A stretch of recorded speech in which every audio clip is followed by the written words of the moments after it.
Hello, everybody. Welcome to the stream. Sorry I'm late. Just had to rush home. You wouldn't believe, all the crazy shit that's been happening for the past, I don't know. Well, you know what? Yeah, you probably don't know what I've been doing, folks, at work.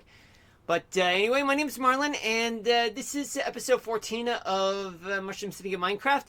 Well, for those of you who are new here, I just want to let you guys know that normally, like during the weekdays, I stream Minecraft, but I stream on let's see, on select days, every other day, because sometimes I have to do something at home. Sometimes I come late, and well, gotta do chores, laundry, many other stuff. But other than that, on weekends, especially on most Fridays, I usually play Kingdom Hearts. But for those of you who came here for Kingdom Hearts, well, you might want to hold that off until Friday or this Saturday, because right now I'm switching gears. Well, on weekends, usually it's Kingdom Hearts. Weekdays, Minecraft. Now hold on a minute, folks. Before I get to Minecraft, I just need to mute the mic.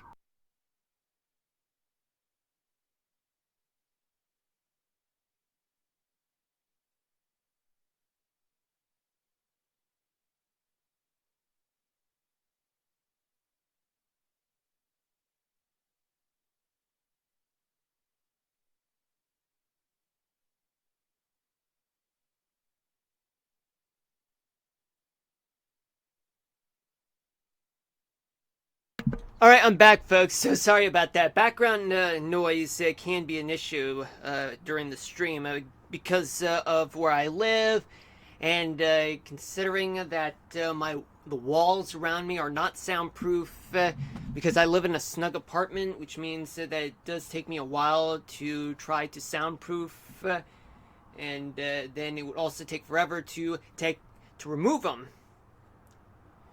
Right now, all I want to say, folks, is that, well, I'm home right now, and for you guys, I hope you guys enjoy the stream despite everything, every obstacle that is being thrown at me as a streamer.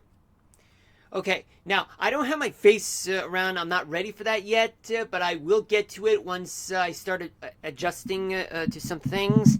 With the green screen, that part we'll get to it in future streams, but not like this month. Maybe next month, but if not, maybe this sometime this summer. But anyway, before we can get to the game, I mean, just one more thing. As a meteorologist, I do want to talk about the weather.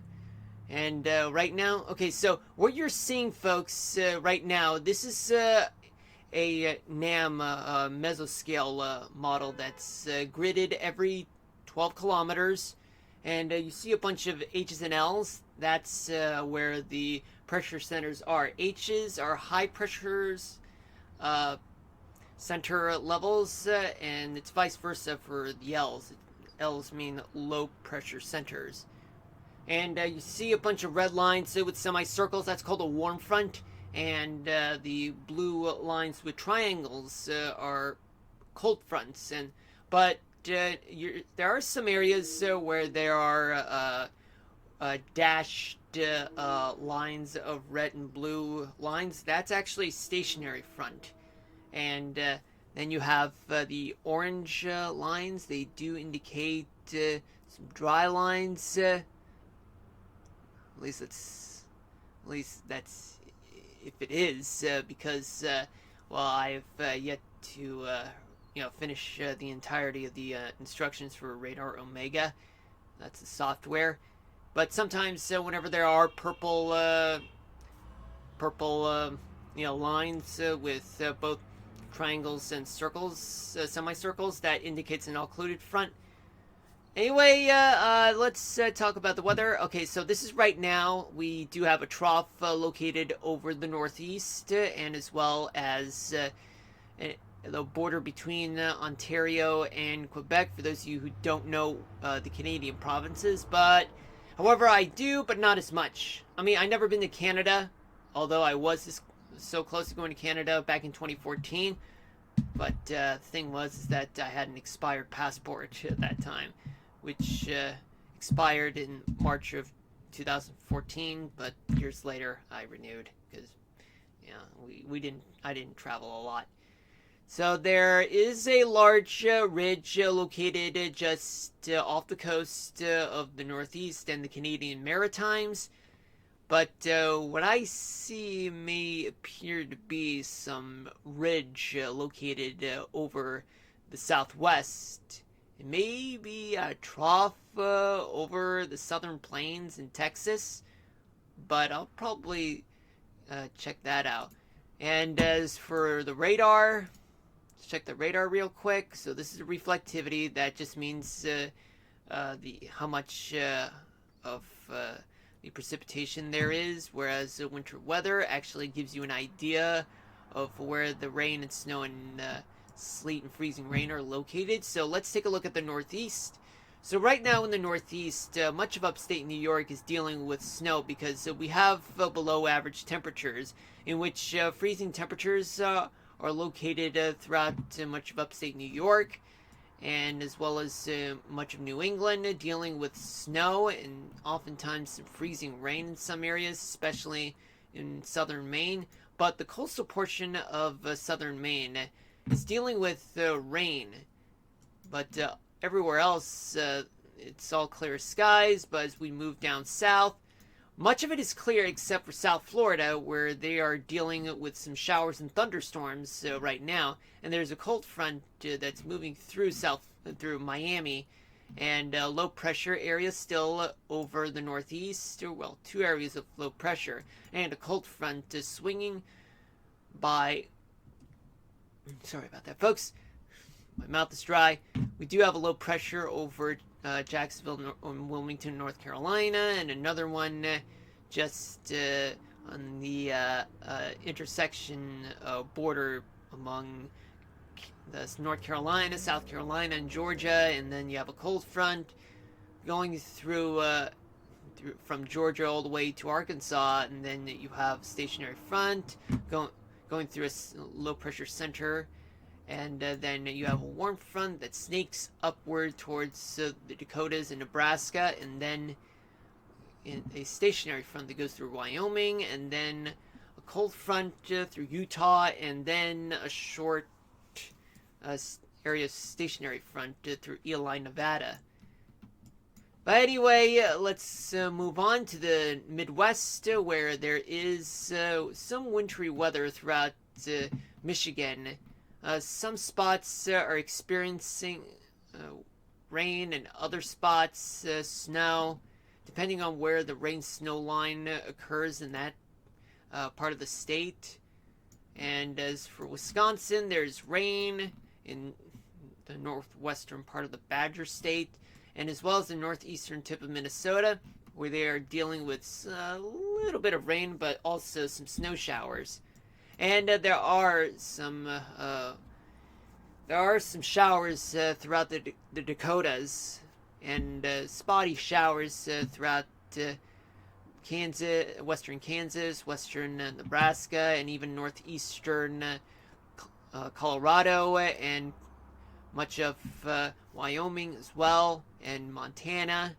And now we move westward. Much of the Southwest is bone dry, but the Pacific Northwest is far from that. We have moisture moving in towards place throughout the entirety of Washington State, and as well as Northern Oregon, where they are dealing with an atmospheric river of moisture. And also there's a cold front that's moving in towards the Pacific Northwest right now. And there's an all-clouded front that's attached to both the cold front and the warm front, with a low-pressure center located just off the coast of the peninsula. Hold on just a minute, folks. Never mind. It turns out I thought I hear background music, could be copyrighted background music, but it turns out I was wrong.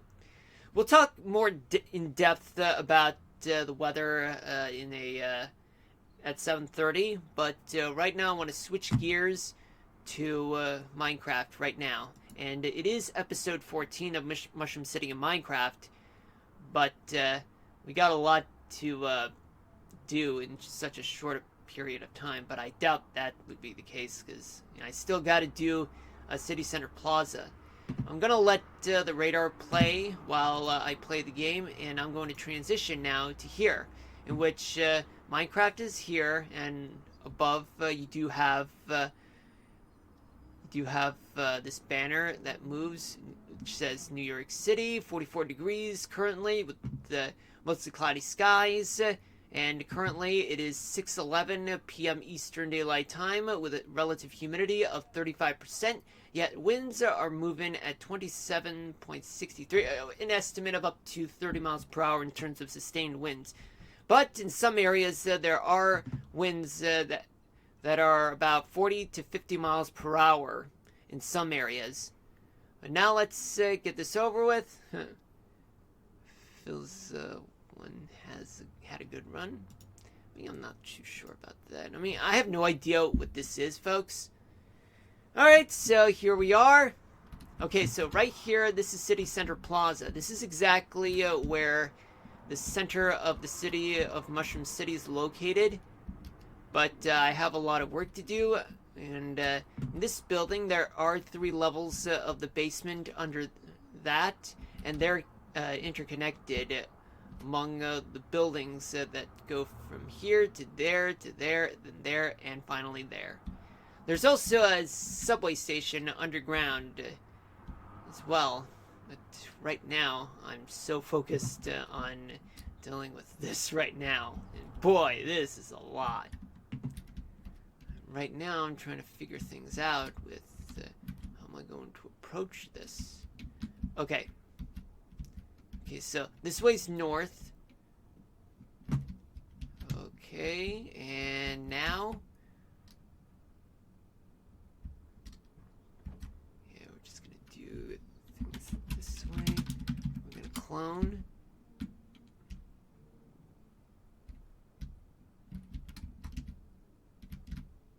Whoops. Alright. There we go. Let's see if this will work. And it does work, folks. It does work the whole time. Alright, so now we're going to go up and up and up. Up all the way to the 30th floor, if I'm not mistaken. Yeah, the 30th floor, but above that is a rooftop. And look at that, the sun is rising. Oh boy. Yeah, turns out I have failed to fix up on the whole key problem thing that I've been having throughout the past few episodes of Minecraft. 6, 5. I hope this works. 5, 1, 27. 23, 19, 19, 15, 11. Yeah, so this is how it's going to be going into 7:30 p.m. Eastern Daylight Time. We got so much to build, so much for me to catch up. +1. +5, so we're actually going upwards. So how are you guys doing today? Hope you guys are enjoying your day today, or looking forward to the weekend, or probably looking forward to whatever day that makes you so joyful. For me, well, I just can't wait for the weekend because, well, it takes me away from work, takes me here to stream for you guys.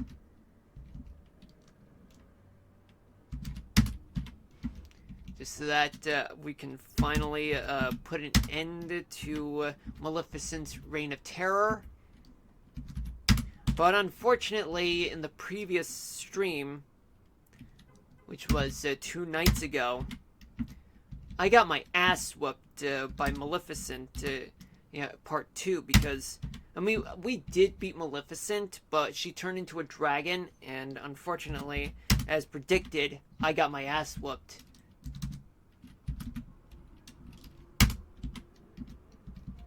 So the stream will last until 8 p.m., just so you know, folks, but right now, I'm actually focusing on... Wait, wait! Ah, man, dude. Yeah, I went way overboard on that. Okay, so, right, what do I do? Well, I'm just gonna fix this. Yeah, I'm just gonna fix this up. It's no big deal, actually, because all I'm doing is that I'm just clearing things up right here, right now. There's a lot of,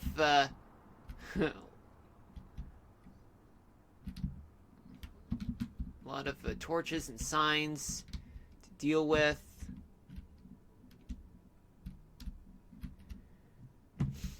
But right now I gotta deal with the gates, but we'll get to that soon. Right now,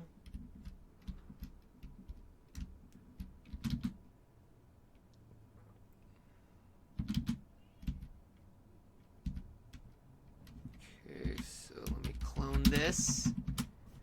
Yeah, it's more of a repetitive type of task for me. It's kind of like one of those mass production type of things. I know you guys demand better than this, but I mean, I did, but for some reason that MC Edit is gone. It doesn't really work anymore because it's no longer a thing.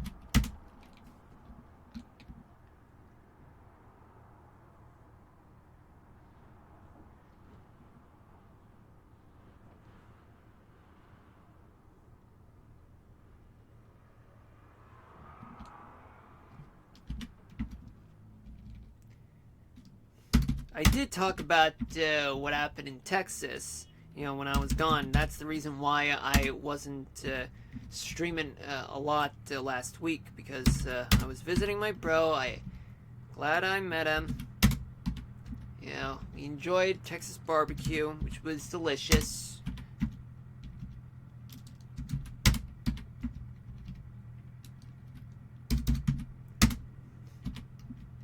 It only the meetup lasted for about 2 days. We actually did spend time,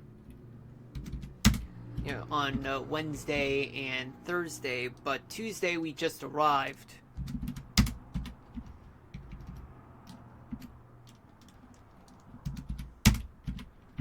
And Friday, not only we left, but my bro left for another base for tech training.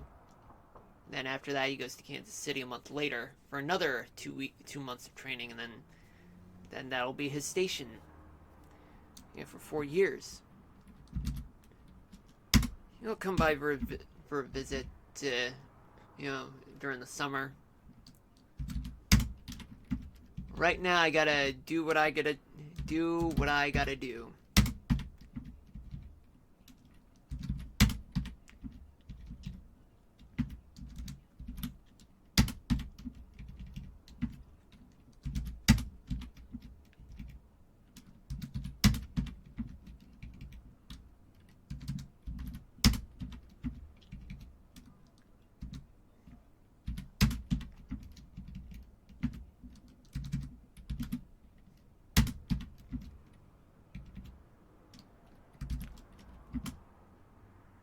Okay, there we go. Now let me just fill this up. Then once we're filled up, alright. This is so far going great, folks. I haven't really had any errors whatsoever. Oh man, I thought I died. Turns out I did not. Yay!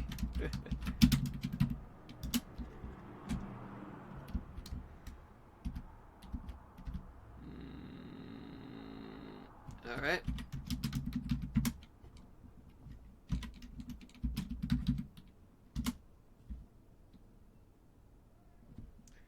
Let's see. Well, right now I am creating a city center plaza. This is actually the base tower, and I got 4 other towers to deal with. But these 2 over there are easy to do because they're, duplicates. Probably this building, but the thing is that those 2 buildings right there next to the base building, it's actually 25 floors plus the rooftop, and then those 2 outer buildings are actually 20 floors.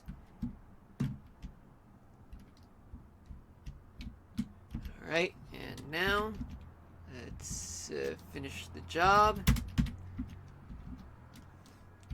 It's a very lengthy process. If only I had MC Edit that works, that it's updated, but unfortunately there's nothing I can do about it because, I mean, times have changed.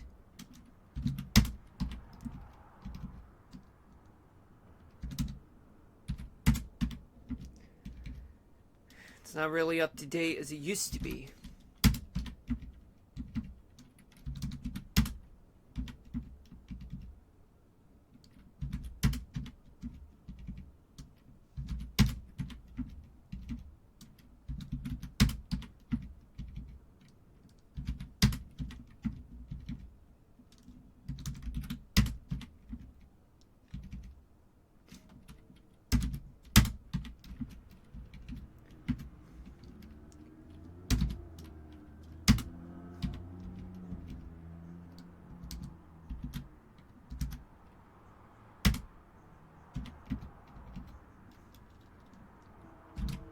Yeah, my first trip to Texas was excellent.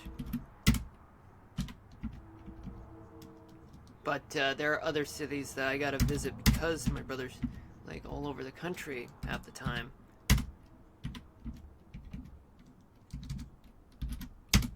And I've heard that some people would argue and debate whether Texas barbecue is truly the king of barbecues, but other people would say, no, it's Tennessee barbecue that's delicious. No, it's Kansas City. Look, I'm no expert on that, folks. I mean, all I know is that barbecue is still barbecue, but a lot of people would totally beg to differ on that. I mean, it's fine. It's just that I would suggest that I would, just judge that for myself. But I'm not going to get into that kind of debate. I mean, I just think it's silly.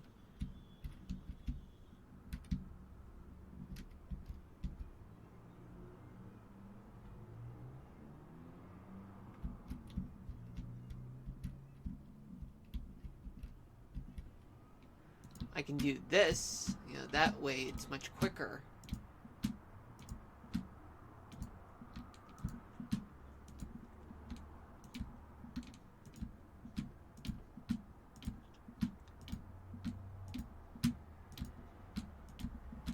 Oh boy.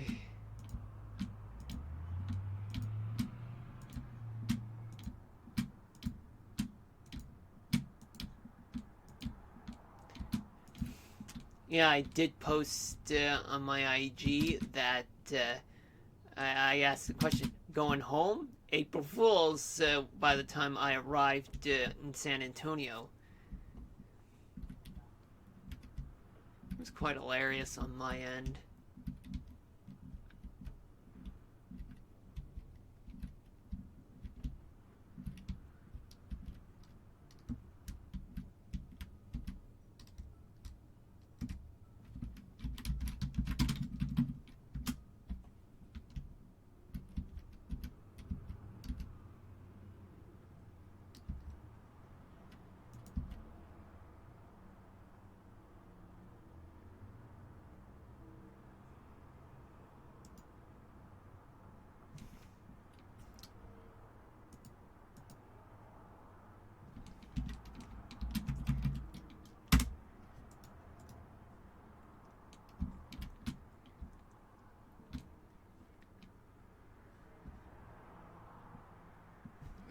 it's starting to get dark in the city, but that's fine because right now we got this in the bag. I mean, thanks to you guys, for keeping me, a little distracted. -12. -39. 18. I hope this works. 35. 31. So tell me, you guys looking forward to the weekend? And if so, what are your plans?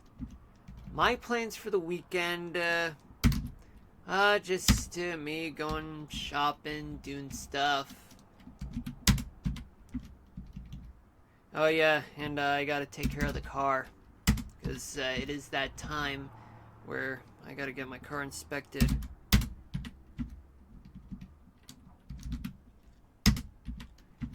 And as well as oil change.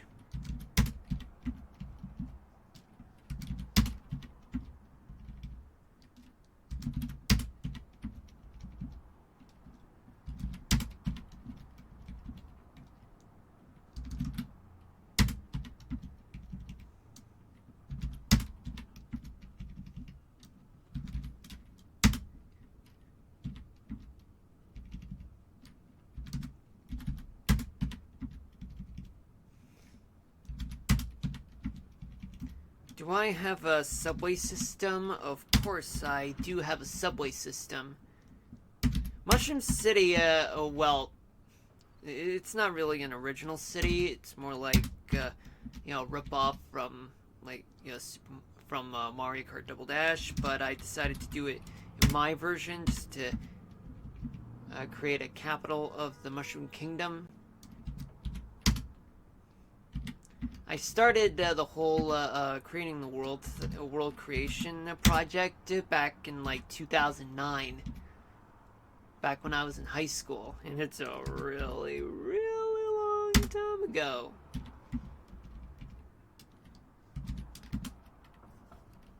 Whoops, didn't mean to go overboard on that one.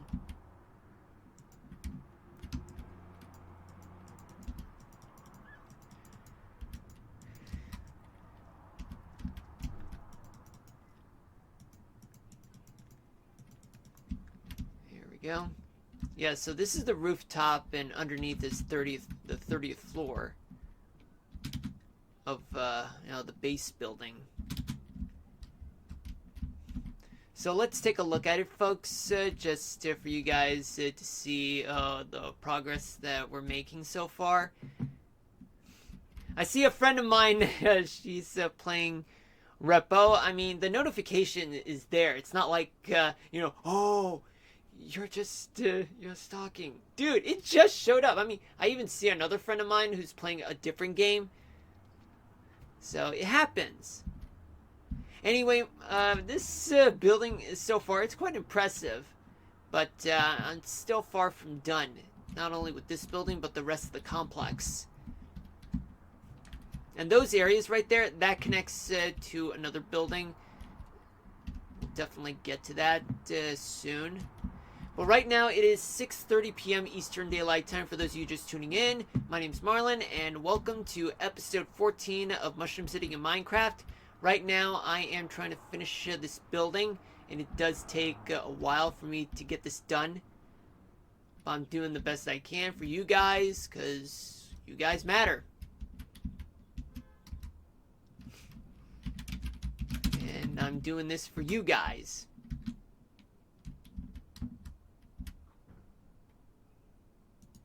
Alright.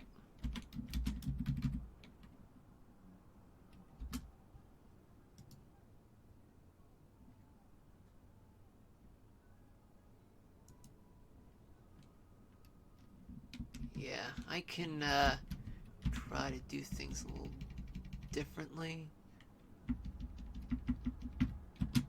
What I'm gonna do is that it'll be the same position, like this, and then this, but I'm gonna lower lower to 40, like this, and see how it goes. Okay, so excellent. So far, so good. And we're gonna keep on doing this until we get to the top, and then one more part, and then we'll move on to the next building.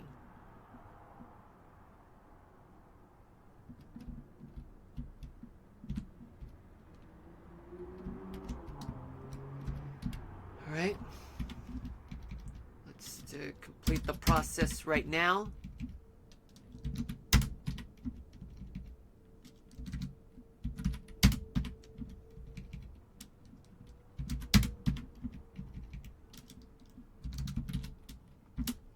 I actually began the whole world building part back in 2009, and I got so curious about what would it be like if I were to create a planet, or rather a replica of Earth that has a similar shaped continents and countries named after the cups from Mario Kart, like any Mario Kart, all the Mario Karts back then to date, like Mushroom Kingdom, Star Kingdom, Flower Kingdom, and all that. But I've also added elements as well. Now I'm creating an origin of this world, this Earth-like world. But so far, it's taken me so many years for me to complete, and I've just got started, because there's just so much to know about the world that I'm creating than I already know. I mean, just because you have like the knowledge to create another world doesn't really mean that you know everything about how the world works. It just means that you're actually putting so much concentration and the entirety of your mind into the project by studying and understanding the concept of the Earth's history and its formation, and after the whole geological process, as well as the astronomical process is something I want to bring up. But either way, like, I'm more of an atmospheric science person, because that's what I majored in.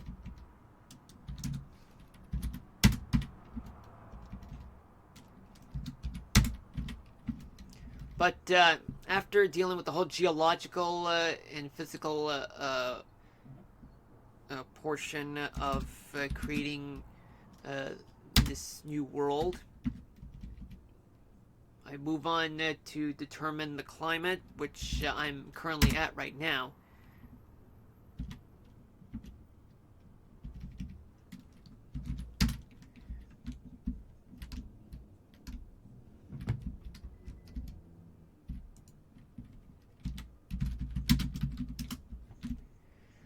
Right now, like for example, like parts of the Mushroom Kingdom have a very diverse set of climates, actually.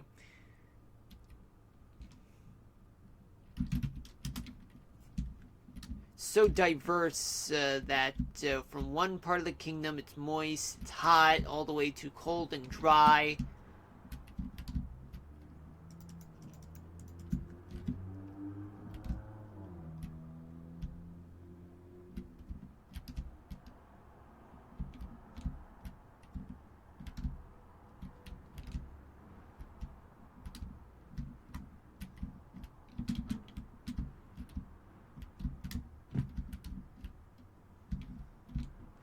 Alright, I still have one more part to deal with.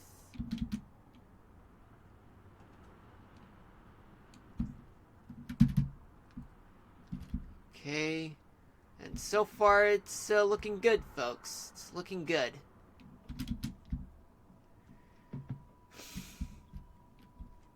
Right now I must finish this part so that I can say, hey, look what I just did. I finally finished this project. Well, this part of the project.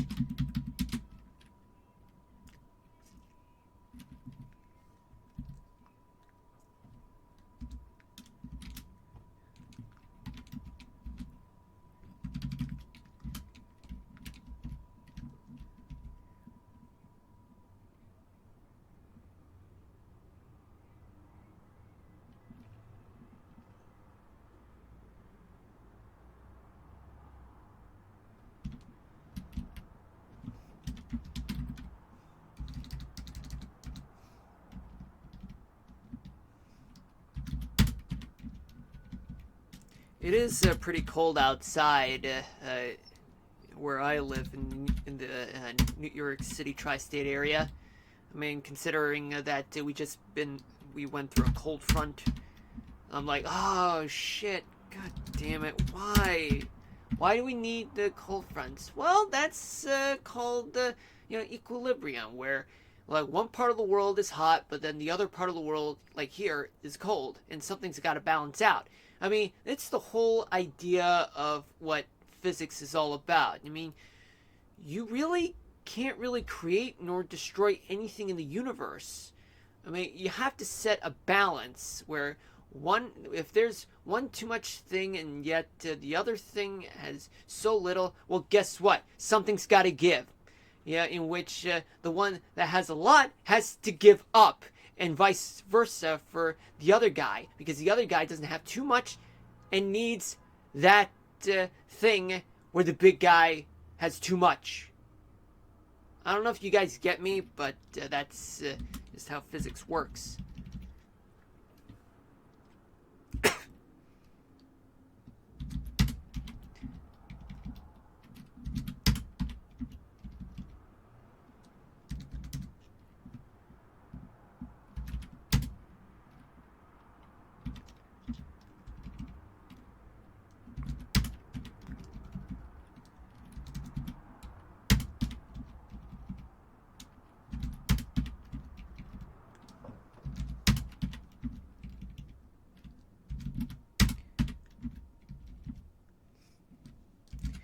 I mean, weather is definitely no exception. I mean, you do have transferring of heat and cold air, and as well as moisture in our atmosphere.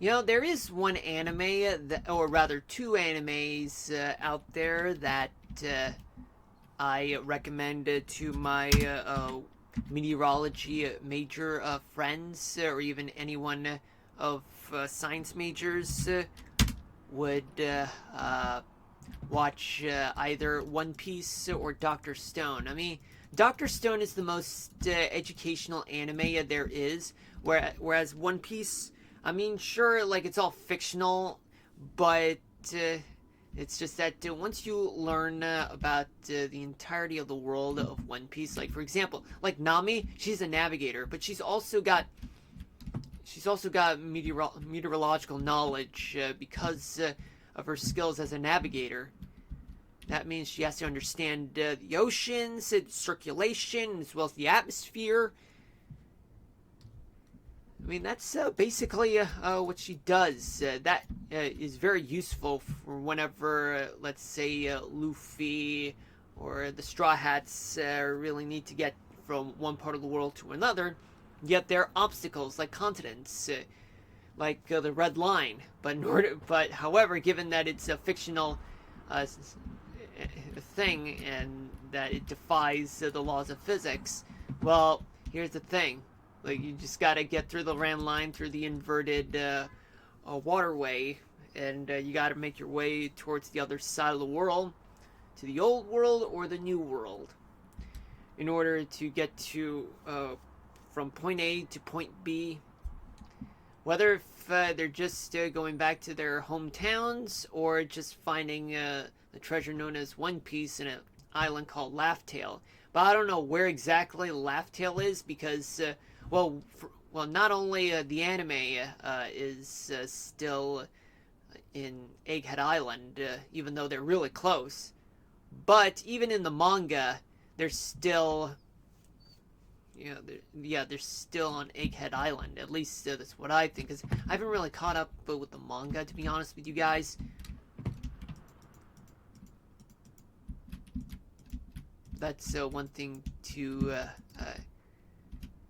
to understand.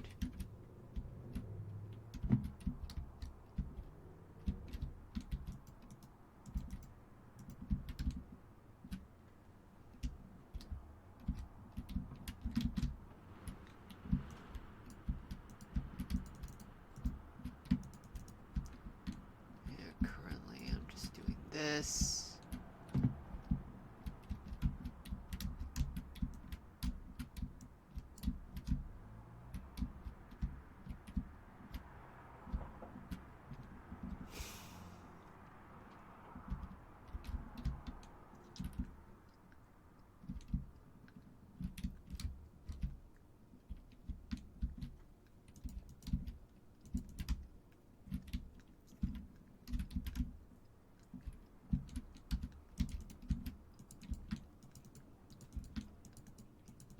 Yeah, I'm creating a spire for this base part of the building. We need those.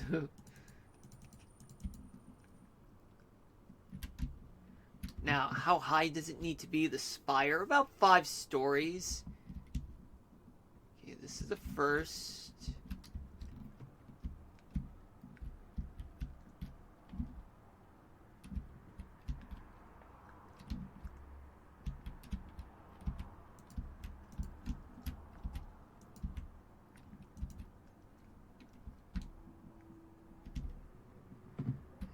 Okay, so what's next? Actually, keep it this way.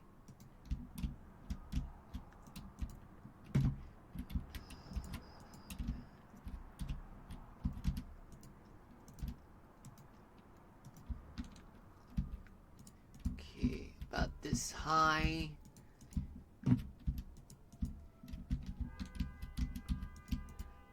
I don't know what's going on outside, but I don't want to know.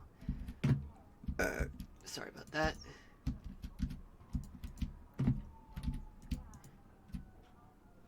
Okay, 31, 32, 33.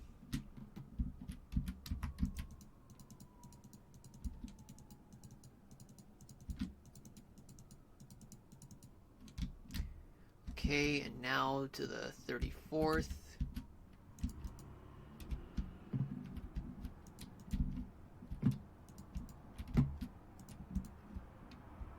Finally, the 35th. Okay. So this is what the spire looks like.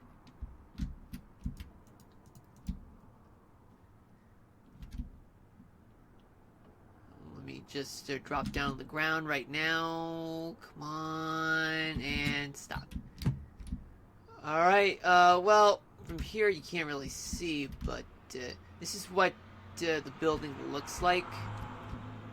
Boy, look how tall it is. Okay, so the sun's going down. So now you guys are about to see the building being lit. Even though this is yet to be finished. And from the highway, which we'll get to in future streams.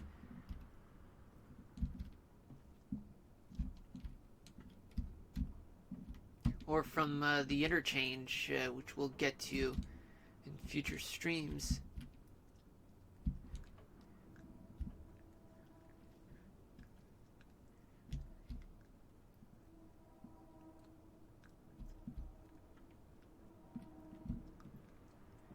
Yeah, this is what it looks like, folks.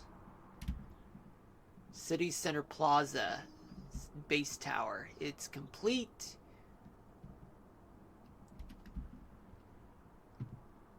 Maybe it would be helpful for me to just play, some music, but however, copyright infringement is an issue.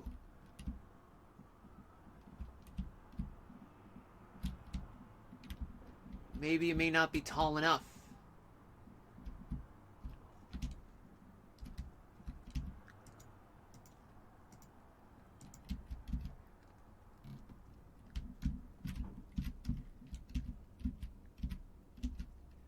Okay, so 3, 36, 1, 2, 3, 37, 1, 2, 3, 38, 1, 2, 3, 39, 1, 2, 3, 40.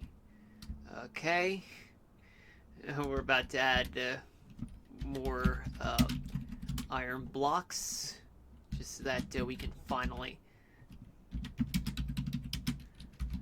creating a really good spire.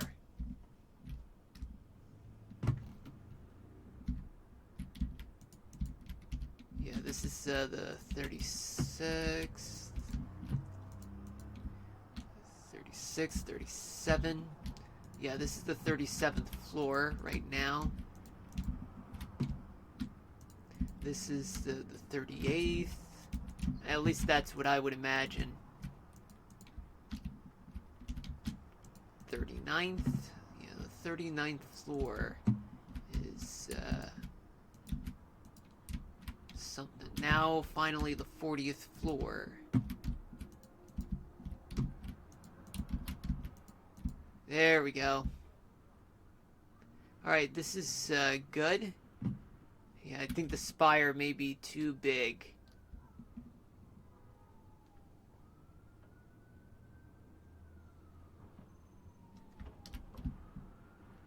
Okay. I mean, at least the spire, like, yeah, may be at its maximum. I mean, I don't care, like, if there are experts of spires, would just beg to differ. I mean, this is according to what I can do, like, from a perspective from Minecraft. Hold on, let me mute the mic, folks.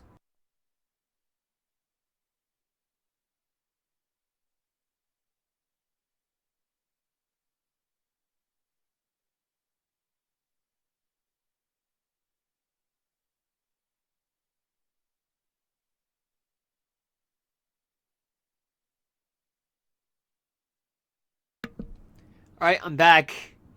Yeah, it turns out there were sirens. Alright, so this is what this is what the building looks like with the tallest spire around.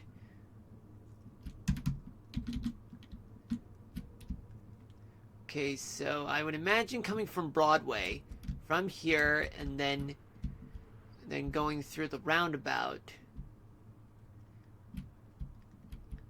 Yep, through the roundabout, and everybody tries to get through. There's going to be a mushroom here later on, but we won't get to it now. But there is one thing I do want to create, and that is a railing, so that no one falls off and commits suicide. Oh my god.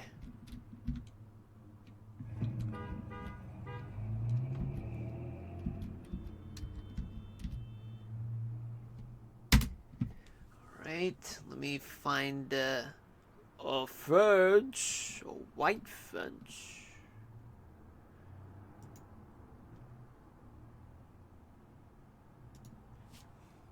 Is that a creeper egg? That creeps me out. No pun intended.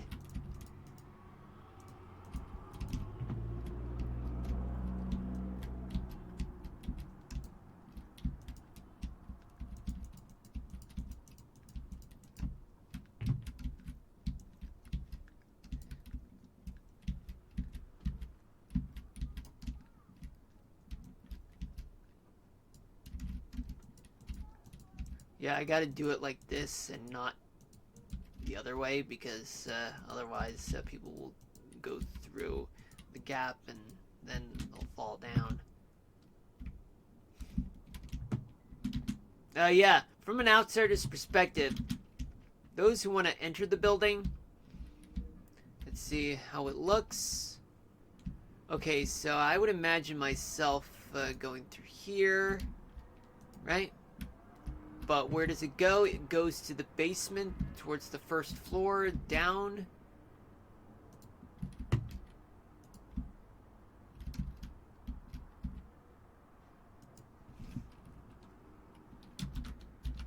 To...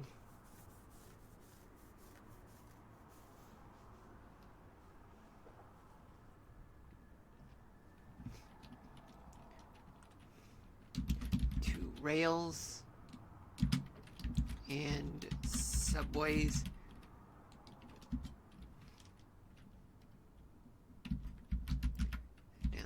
stairs. This one.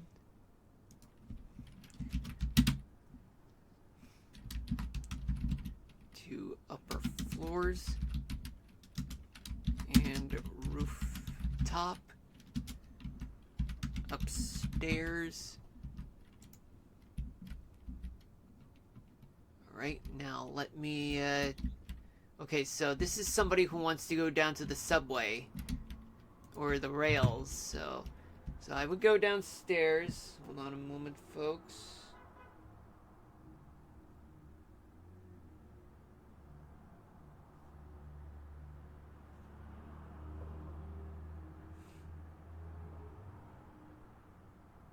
Never mind, okay.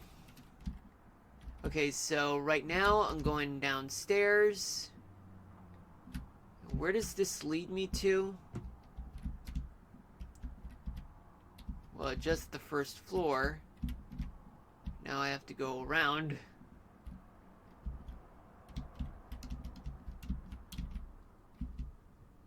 Towards the basement second floor. It's kind of pitch black. Yeah, this one does take me to the subway and the bridge, which is, this is the bridge, folks. And this right here is a subway station. It does take me somewhere. Now there is another downstairs level, which we're gonna get to right now. So this is the last one, and it does say that it does take me to the commuter rail and the bridge. Okay, so this is what the station looks like, and I go inside, pay my ticket, and then I make my way here. So I'm actually going southbound, but if I want to go northbound, I go here, like this.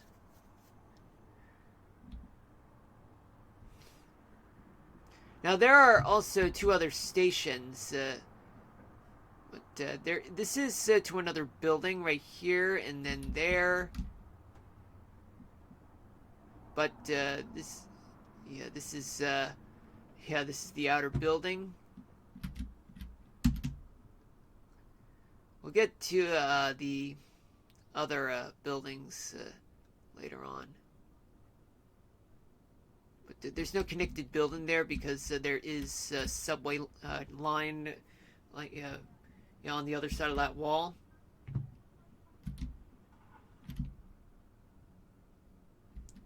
Here you definitely can go through here, because this right here is the another subway station.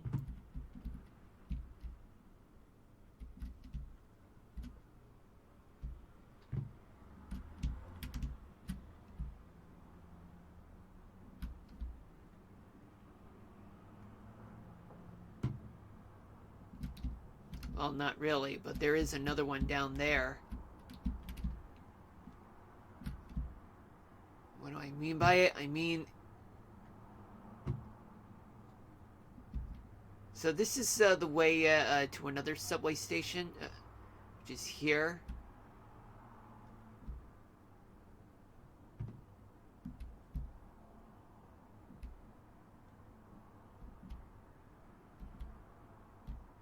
And this is to another building, and then it ends there because, well, this is the outer building.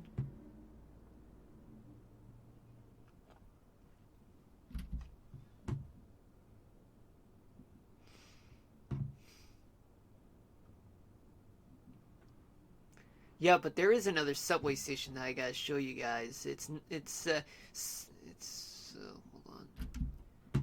Yeah, it's in the same building as the one with the commuter rail station, but except we gotta go through here.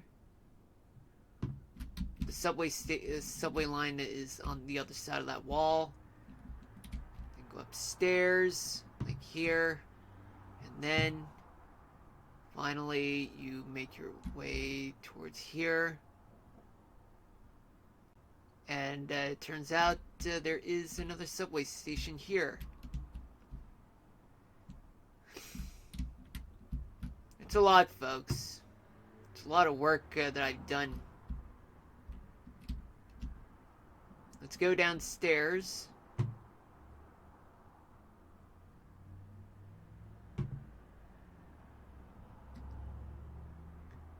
And let's go back to the base building right now. Well, this is upstairs, but we're going to take the elevator right now. This is the second, the first, and then this is the first floor. So here we are. This is the first floor. And now let's go up the second floor. Yeah, this is the second floor. And as you can see, folks, this is what it looks like, the second floor. It's a dead end right here. We move on. Where we end up here through this bridge right here. But we'll get to it soon. Like probably this episode or the next day in Minecraft. There's another drawbridge there. Now let's go upstairs, use the elevator, and this is the third floor. Wait. Yeah, this is the third floor, and it's a similar story, folks, but however, there is no bridge because the second floor is the only way you can get across over over a busy street. But are we going to check the other floors? Not really. Okay, so this is the fourth floor. Fifth, sixth, seventh. Alright, and we'll get up to the 30th floor. Yeah, because the 30th floor may be the last floor before the rooftop, but this is just to give you guys what the 30th floor looks like. What's so special about it? Well, in a way, it's kind of like a penthouse, but I didn't really design a penthouse yet. But one of these days, maybe I will.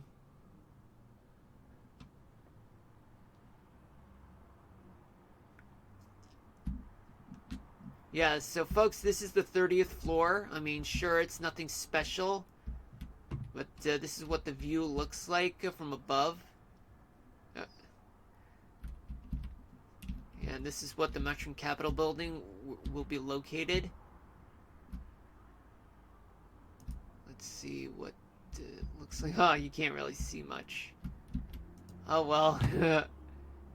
And then finally, we go up the roof, towards the roof. And here we are. Yes, we can see a lot of things, folks. We do see a lot of things.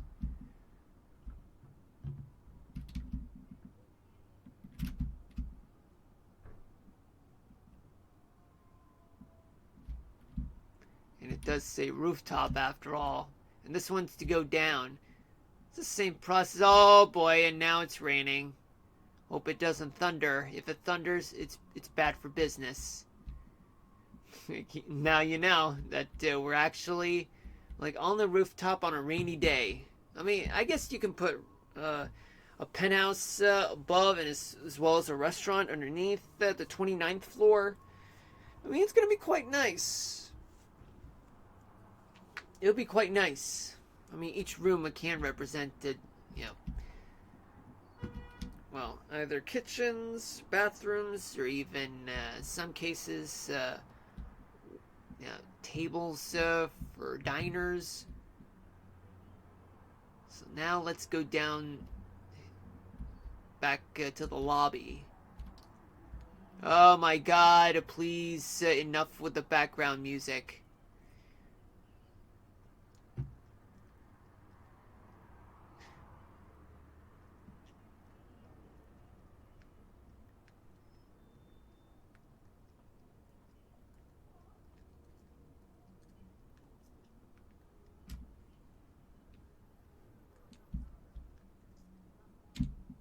There we go. Now we're back to the lobby.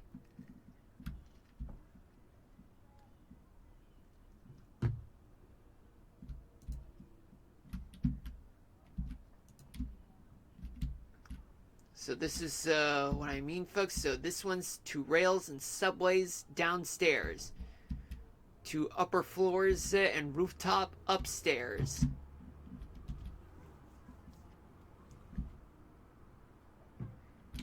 Alright, folks, so now we're moving on to another...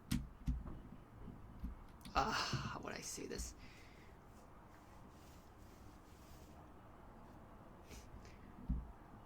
It's now onward to another building. And we're gonna do the same thing, the same process as the other ones. This one's 2. We got this.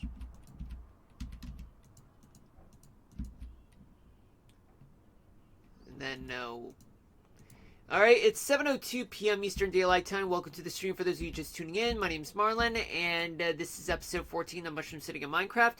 We just started streaming at 6 o'clock.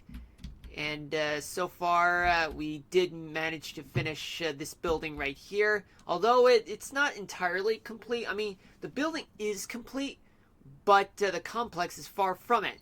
But in the future, maybe there could be a lot of things to put inside the buildings. Like, for example, put restaurants, put penthouses, office spaces for each company or whatever. But my point is, folks... the building itself is complete.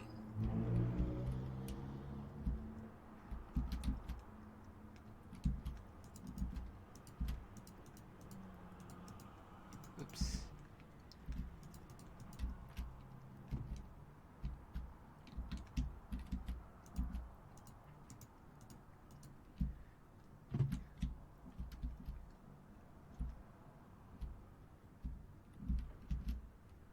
There we go.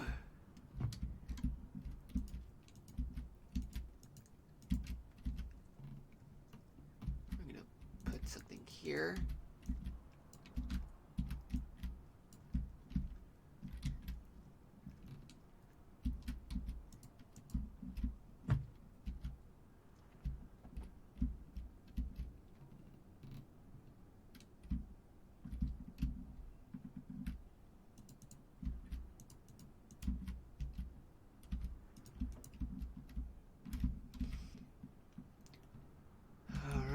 Here we go.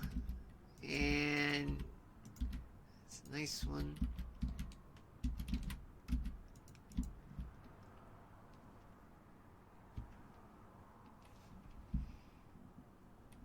And how many windows? 4, 4, and then 2. Yeah, the ones with the smaller windows are bathrooms.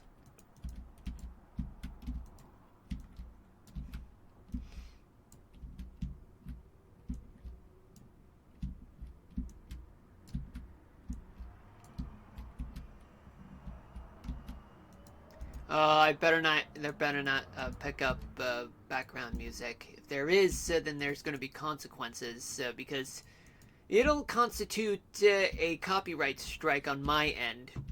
Even if it's not entirely my fault, but sometimes Twitch can be a total drag. I mean, no different from YouTube.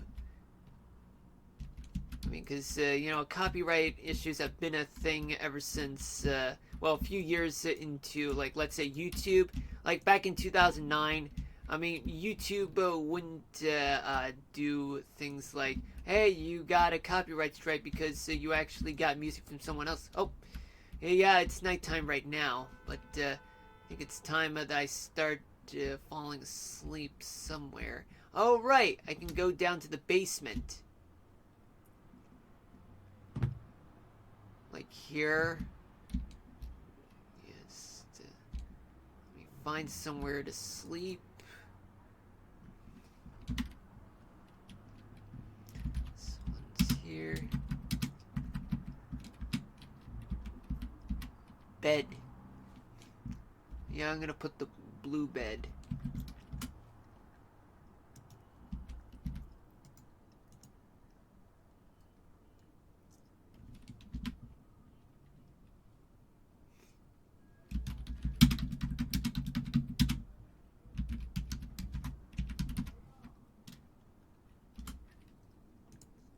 Nah, it doesn't work. I'm gonna have to do something like this.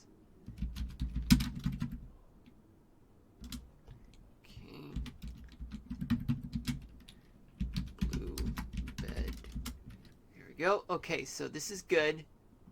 Not really. Oh boy, I just wrecked my own place.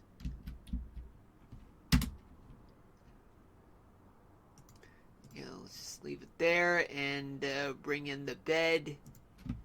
Because we need the bed. I want to go to sleep.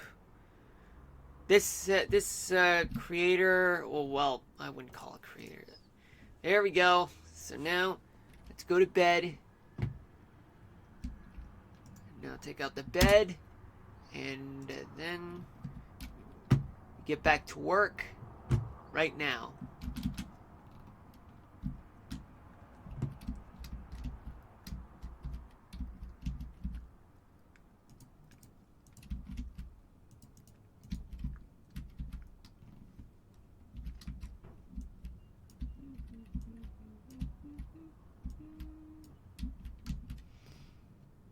So this is the door, and then we install glass in between for bathrooms.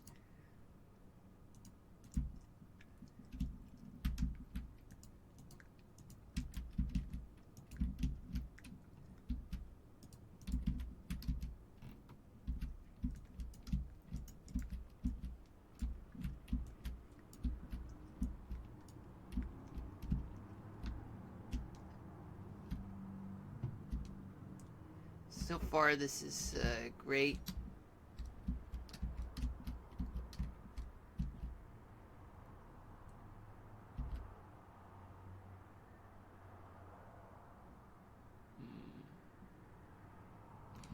I'm gonna try a little experiment.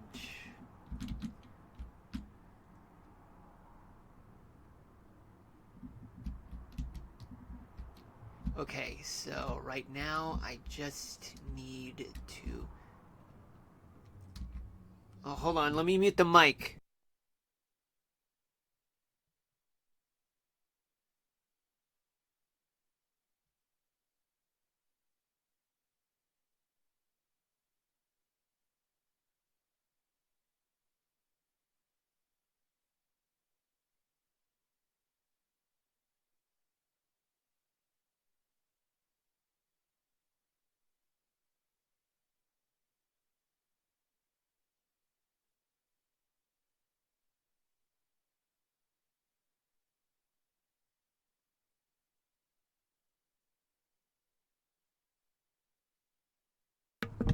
Alright, I'm back, folks. Sorry about that. I had to take a little time off for a few seconds because, for one thing, background noise, and another, I had to get something. So now let's get back to work. Alright, now I'm trying to determine which is best. But right now I am fixated on this. Okay, so this is northwest, right?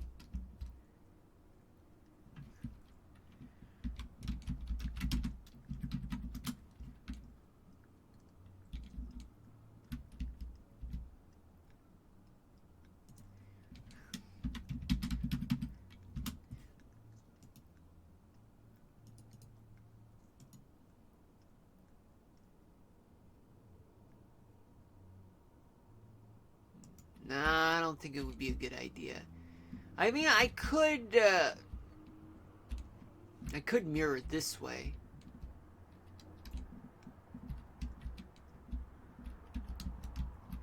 But right now, all I can do right now is just create a drawbridge right now. I mean, that is the best bet in my case. Yeah, the keyboard's at it again.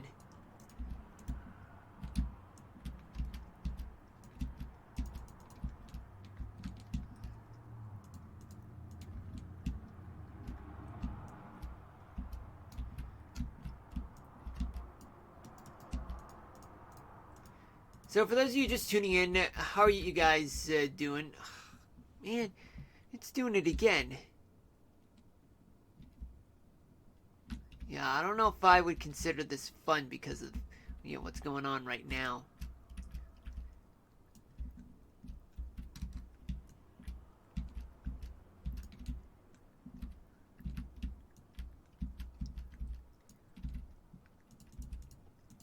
There we go.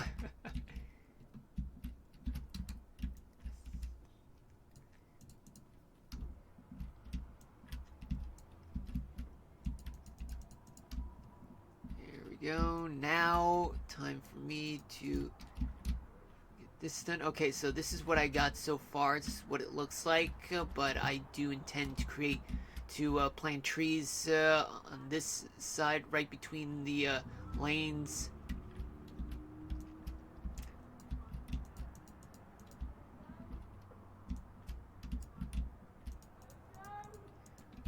I don't know what's going on outside.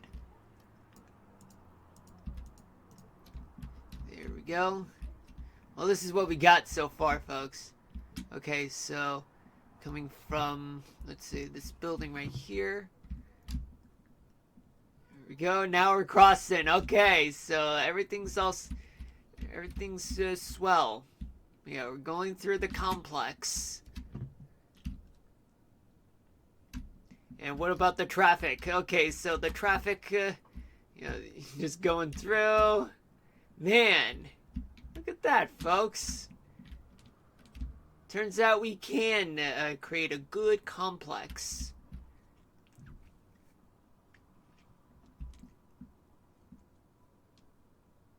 And as for how high it will be built, well, it'll be built to 25 stories up.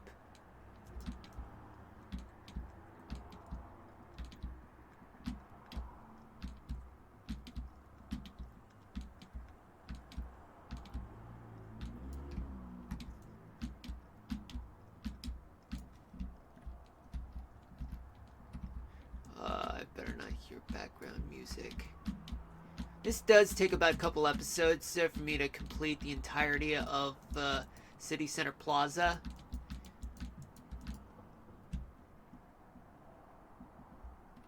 Okay, so this is 30, 29, 28, 27, 26, 25.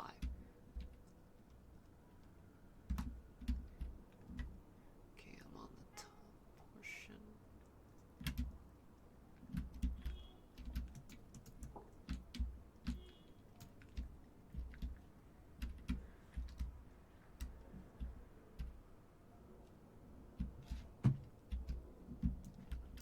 Whoops. Oh, no. Oh, man. Looks like the keyboard's at it again. Stop doing that, keyboard. Yeah, it's getting really annoying.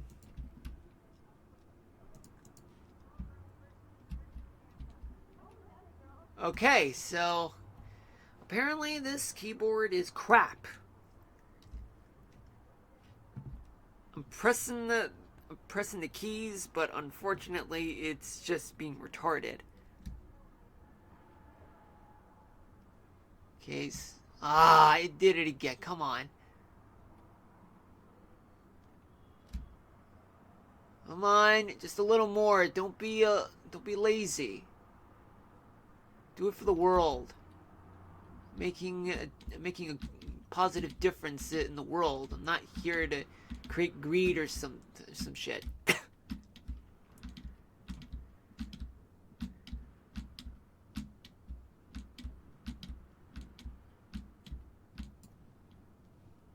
Because after all, according to Ryusui from Dr. Stone, greed means justice.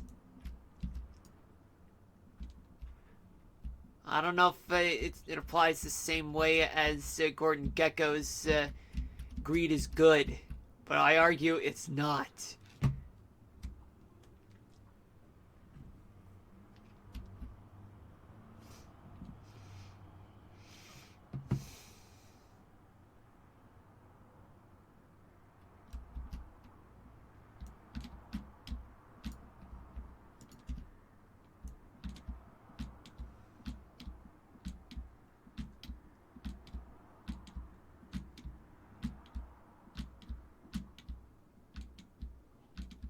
Going upstairs right now. on the 25th floor with the rooftop, but no spire. Because we don't need a spire after all. Because that's already been taken by the base tower.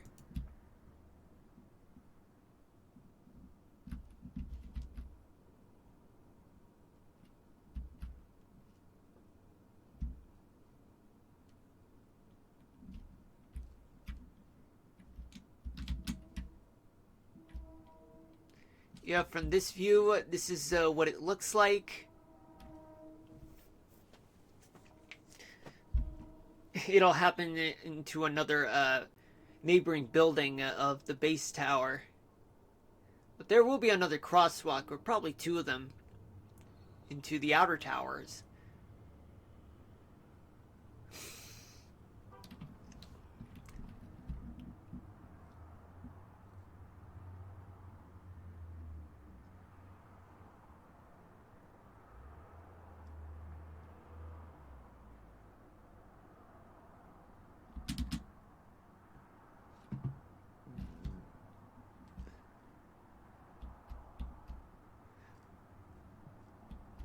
Yeah, I don't know if you would consider this as a beautiful view yet, but we're far from done, folks.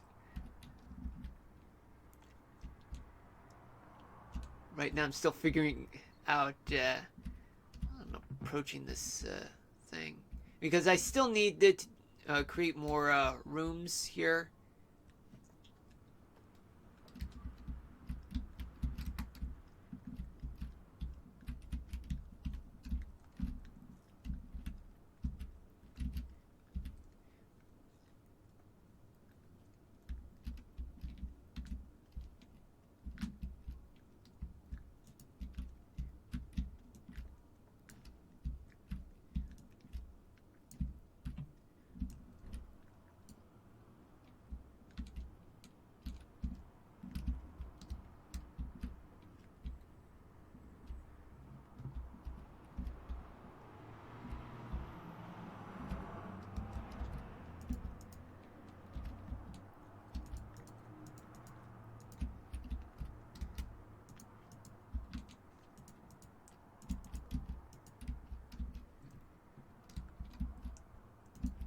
I can apply the same thing for, this tower here.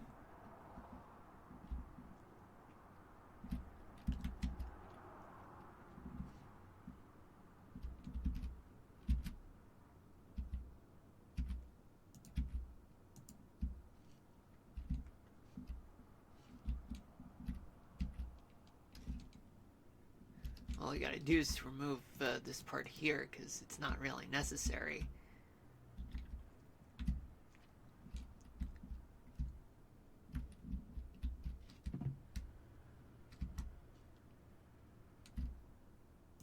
Okay, this one is to rails and subways.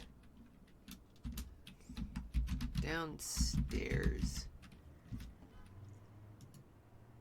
And this one's two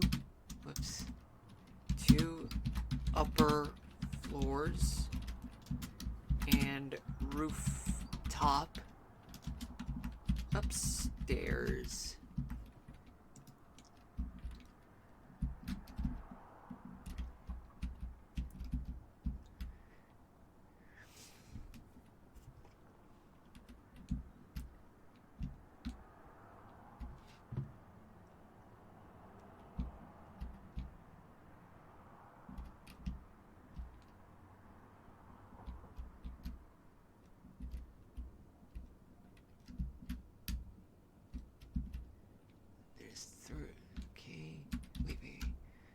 Sure that everything's good. Okay, for total width.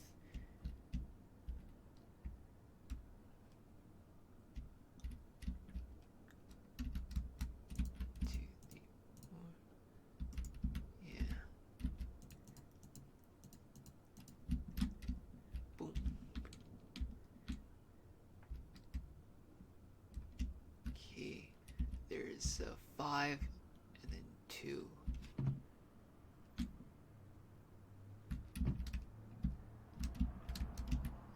2, 3, 4, 5.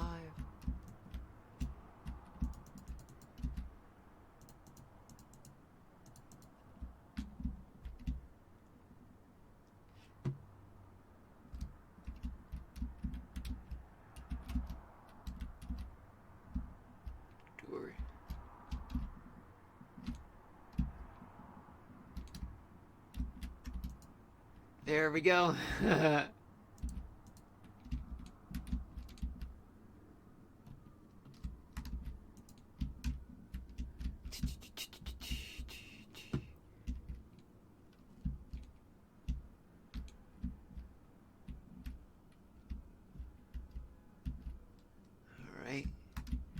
I think I can do this part.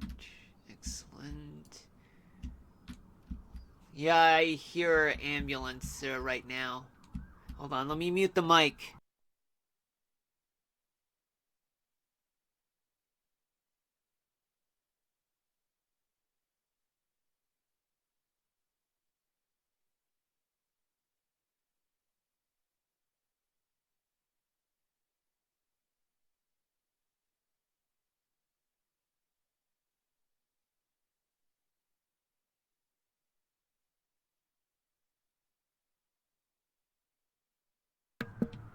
I'm back, folks. Sorry about that, but like I said, I have no control over what's going on, on the outside.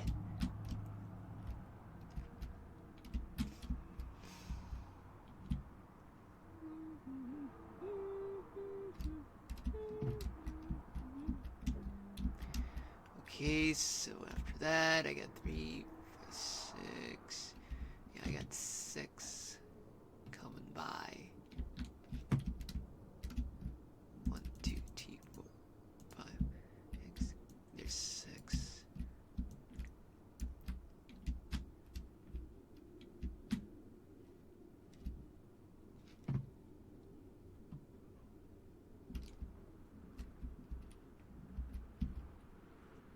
Okay, there's a total 4 with.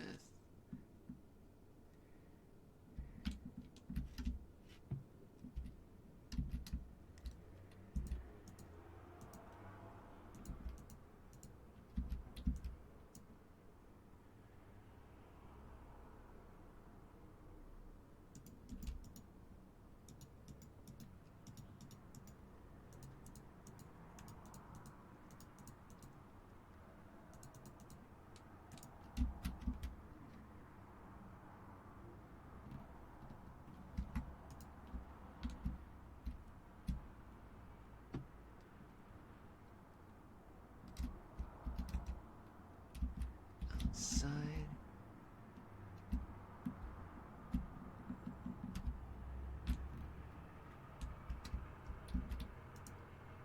There we go.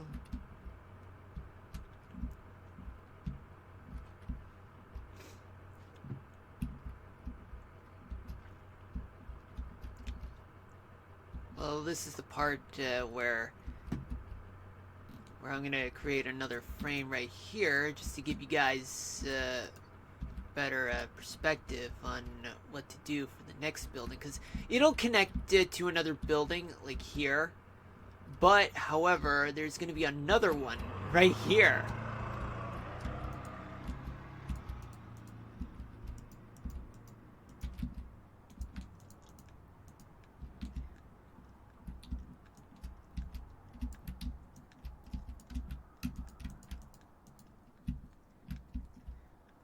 Alright, this is what we got so far, right?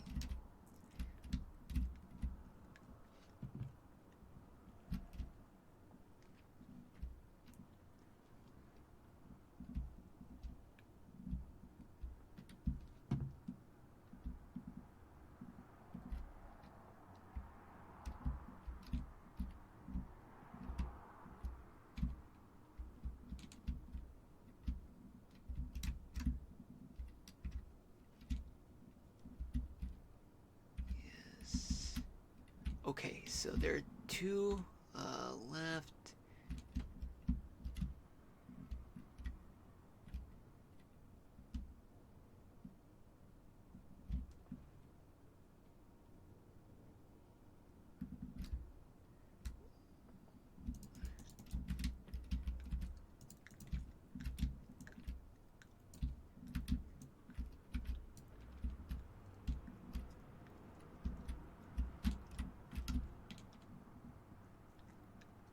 Yeah, trying to mirroring the base building is quite a task, folks, believe it or not.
Okay, you got 5.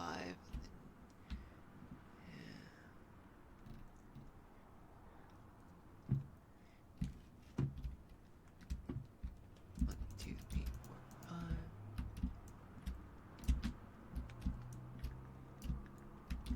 5. Oops, yeah, I went a little overboard on that one. Alright, now let me put in the torches and the door as well. And bathrooms.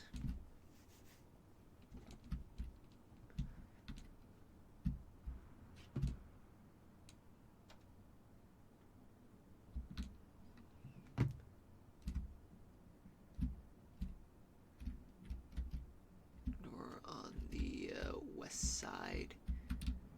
Doors on the west side, okay. Doors on the west side. I gotta remember that. Doors on the west side, yeah, yeah.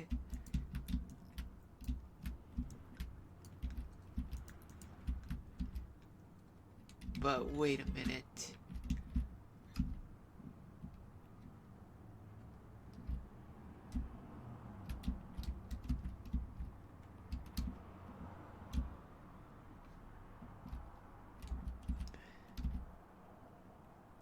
Okay, so there are 5 in total.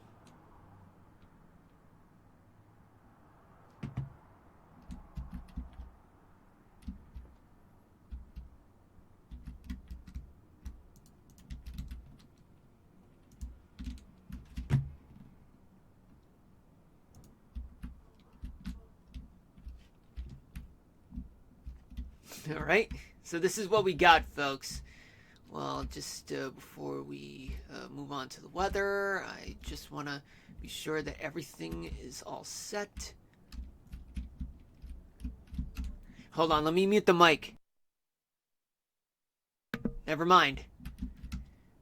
I thought for sure that something was going to be up, but turns out it was not.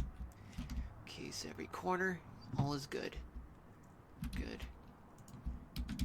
Okay, just making sure that everything's all good.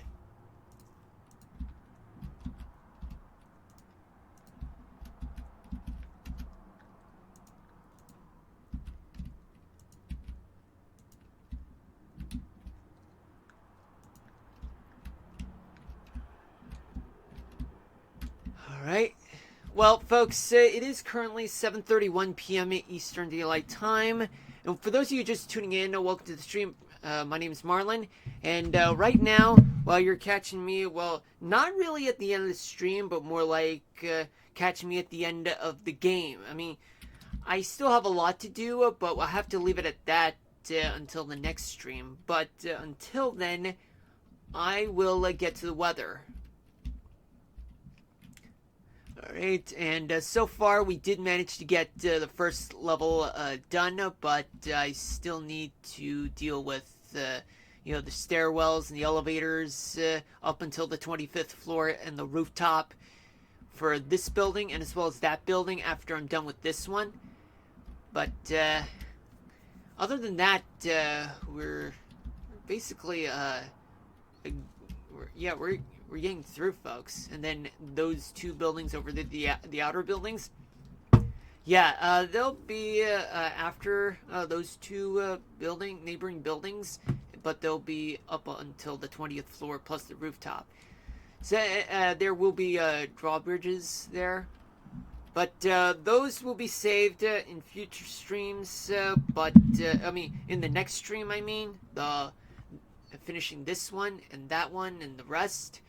But in the meantime, we will transition to the weather.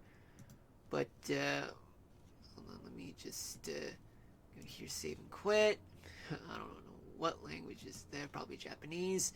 Switch to the weather right now, but just give me a moment, folks, while I turn on the light and the heater, because cold air is starting to seep in through my room.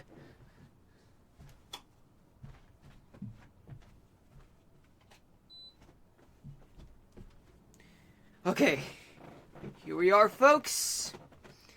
But just so you know, folks, I'm going to do something a little different right now. And what do I mean by it? I mean, I'm actually going to record my weather discussion session for a Twitch stream for my IG and maybe TikTok, just to get an idea of what my streams are typically like on a calm day or even during severe weather.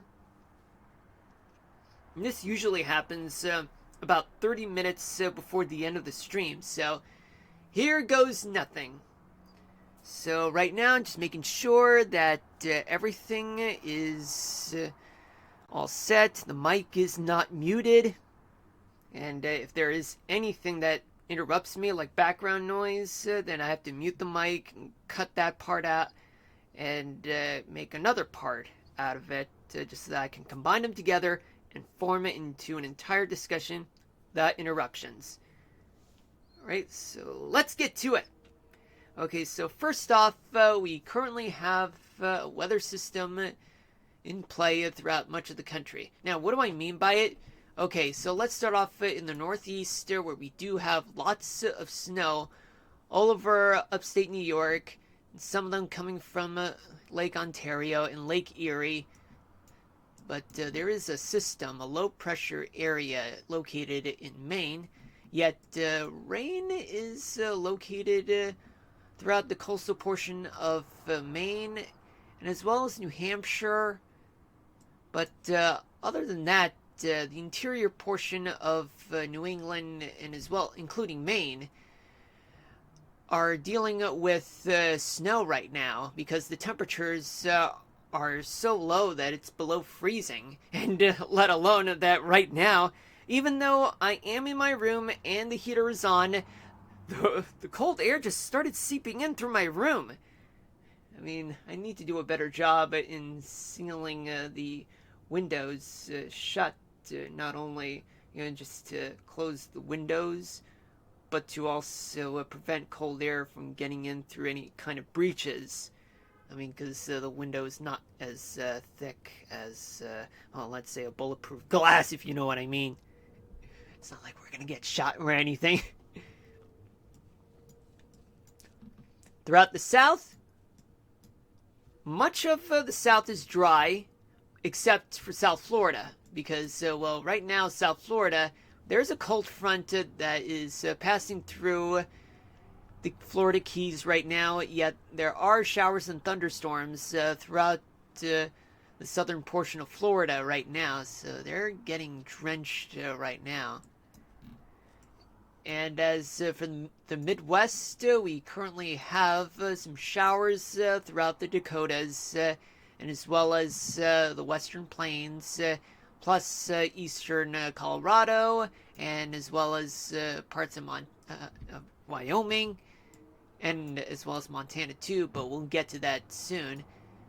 We have showers throughout northern Wisconsin, and we started having some lake effect snow from Lake Superior, now moving in towards the western portion of the upper portion of Michigan and northern Wisconsin, and as well as some showers and snow showers throughout the eastern tip of Minnesota, and as well as the lower peninsula of Michigan.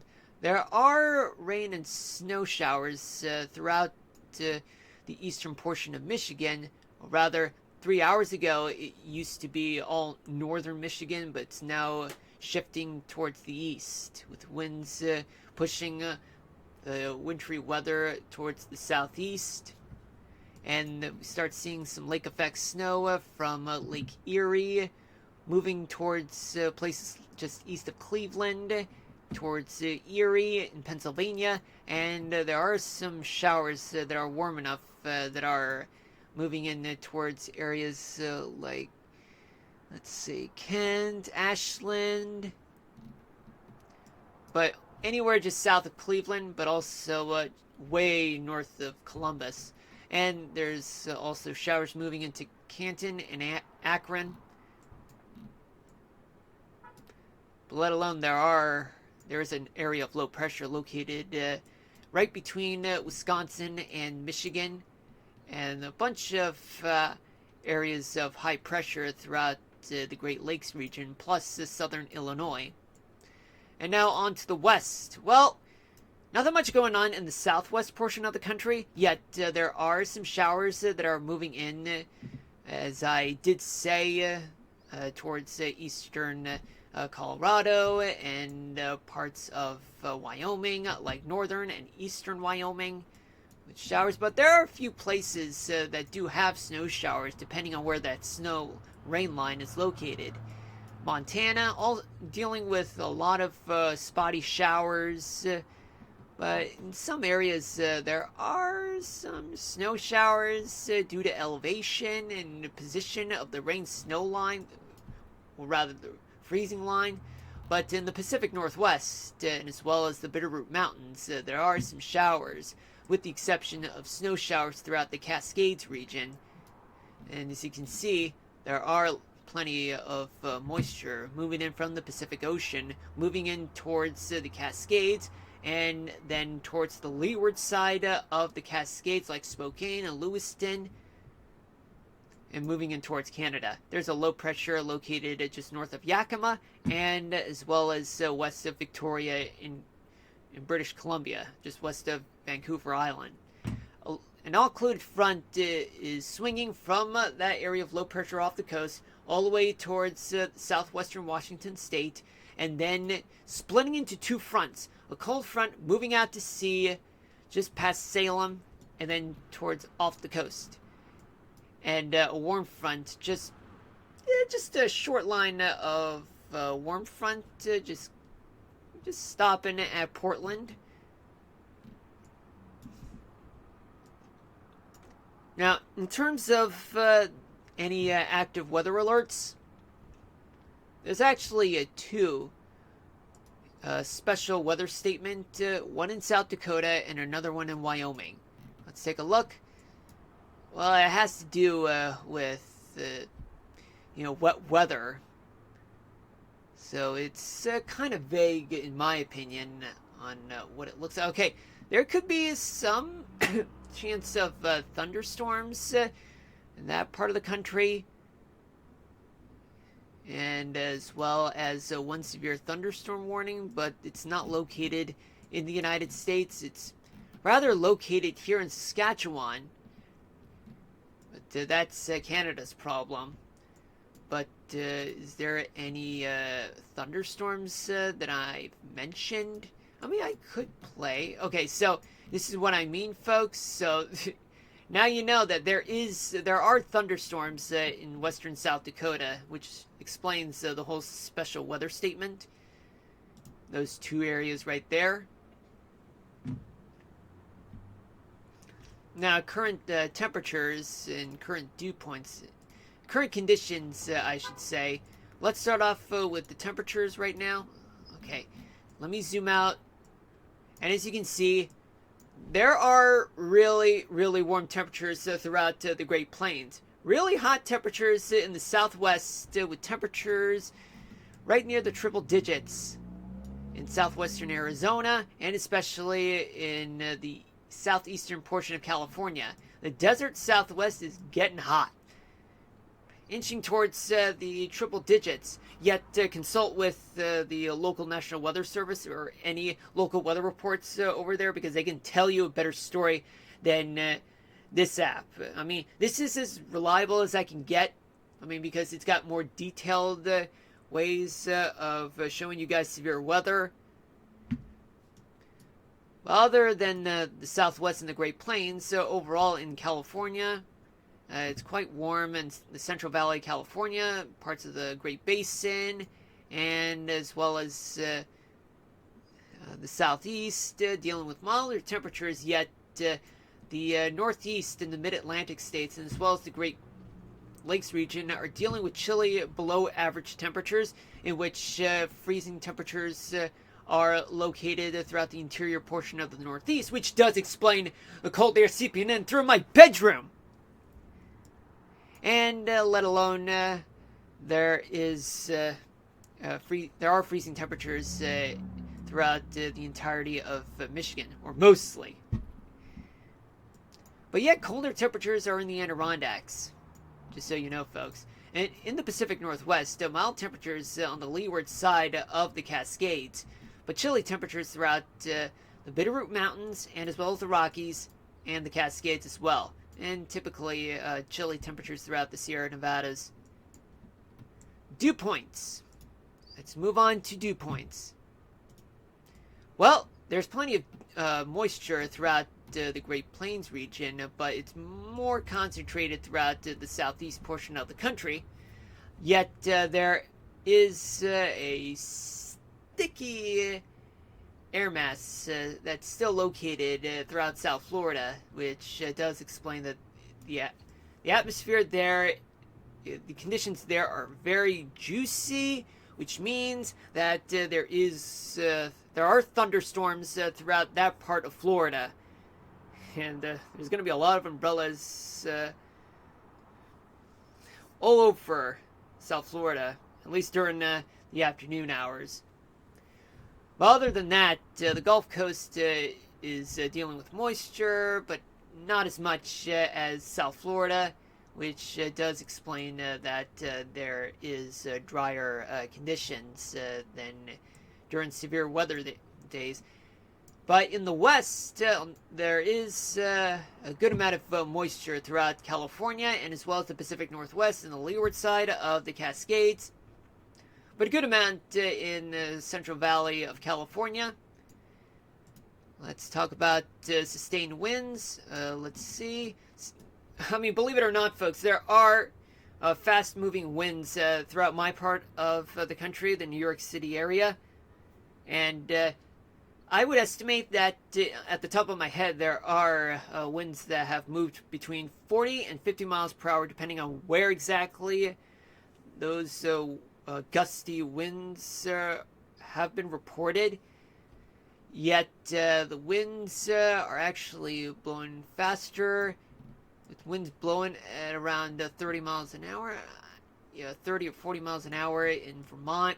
Yet in the New York City area, winds have reached at this point around 20-25 miles per hour, and on the East End, winds have made it to about 30 miles an hour, and especially in the capital region and Saratoga Springs, Lake George, and as well as the Adirondacks are dealing with winds of about 30 miles an hour. And as we move towards the other parts of the country, it's quite pleasant. Yet the Great Plains dealing with winds of up to 20 miles per hour in places like western Oklahoma, central Kansas, and as well as eastern Nebraska. And really strong winds throughout the Rockies, folks. They're quite quick. And especially Montana. Man, Montana, just located at Choteau, Montana. Winds are sustained about 45 to 55 miles per hour. Yet much of the state is dealing with winds of no less than 30 miles per hour. And especially in Wyoming and Cheyenne, winds have reached about 30 miles per hour. The Rockies, it's just only winds that they're blowing at around up to 35 to 40 miles per hour. And down towards New Mexico, northern New Mexico, just right near Santa Fe, with winds of up to 25 miles per hour. Offshore winds up to 25 to 30 miles per hour, right between Santa Barbara and all the way to, let's see, Salinas, California.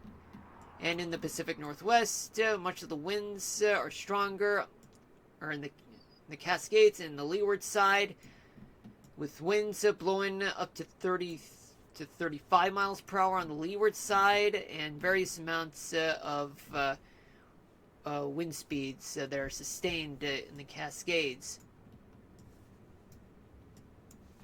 Now, what about gusts? Gusts, there are very strong gusts throughout this part of the country in the Northeast, with gusts as I suspected or predicted, about 40 to 50 miles per hour. In some places, a little more than that, about probably up to 55. But in my area, we had gusty winds of up to 30 to 35 miles per hour. and northern New England, dealing with winds that topped 60 miles per hour or more, and the Adirondacks, and as well as Mount Washington. Well, they have really strong gusty winds up there. And gusty winds throughout much of Pennsylvania as well, but only up to like 30, 35 miles per hour and down towards eastern West Virginia, and all the way towards the northern half of the Delmarva Peninsula, with gusty winds of up to 30 miles per hour. Not much going on throughout the South, but in the Great Plains, gusty winds are at around 30 to about 35 miles per hour, but mainly it's just up to 30 miles per hour actually. But in this part of the plains, of course, it's much larger, with winds up to 40 miles per hour, but once you get to Cheyenne, 50 miles per hour or more, right along the Rocky Mountains, all the way down to New Mexico, with gusty winds of up to 30 miles per hour. But it gets higher once you get to Montana, with winds past 60 miles per hour. 65, 70 miles an hour in some areas. Bitterroot Mountains, dealing with winds that are about 40 miles an hour at most, or in some places above that. The Great Basin, some parts with gusty winds of up to 40 miles per hour in parts of the Great Basin, also up to 40 miles per hour, and also gusty winds just outside of Southern California, outside of Los Angeles, with, of course, up to 40 miles per hour, and especially in the Santa Maria area, and right along the Sierra Nevadas, dealing with gusty winds of up to 30 or 35 miles per hour, and especially throughout the Cascades, up to 40 miles per hour, and as well as the coastal portion of the Pacific Northwest, gusty winds of up to 30 miles per hour, and then 35 miles per hour in the peninsula of Washington State.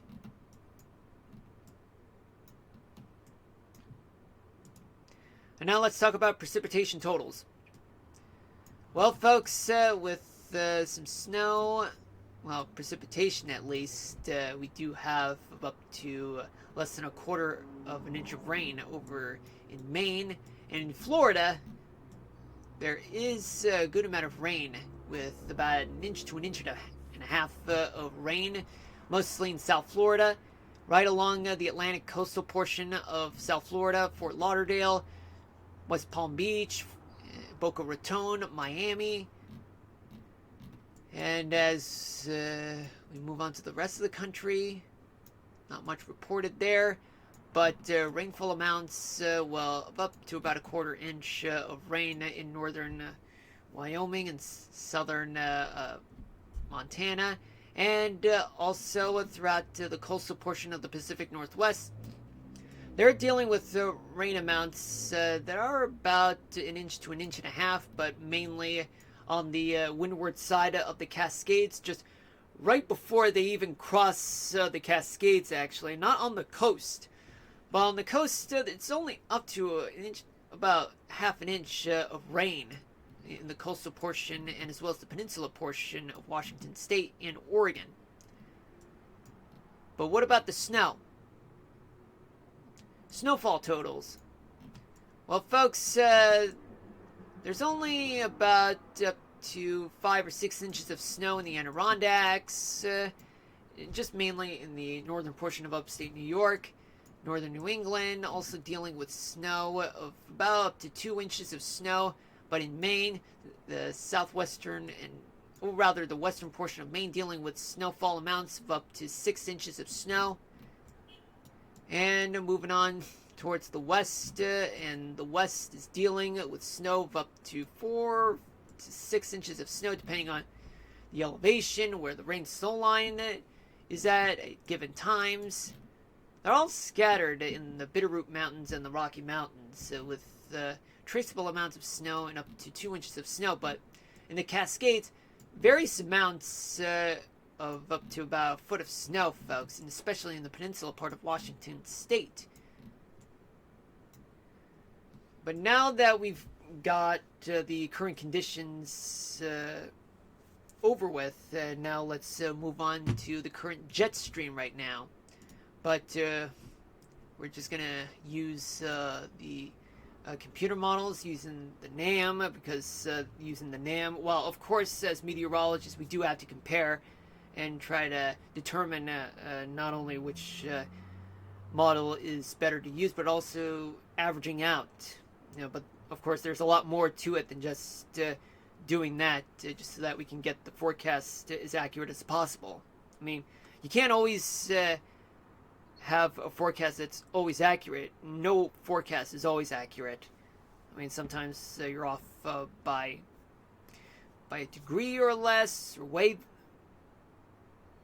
apart from what you forecasted, especially when it comes to rainfall and everything else. But let's assume with the jet stream, this is right now. And what we're looking at is that we do have a trough that's over upstate New York and Quebec, and as well as, from what I believe, is that there's another trough located over the Gulf Coast, and I think there is a ridge located over the southwest, and another ridge, but larger, located over just off the coast of the Canadian Maritimes.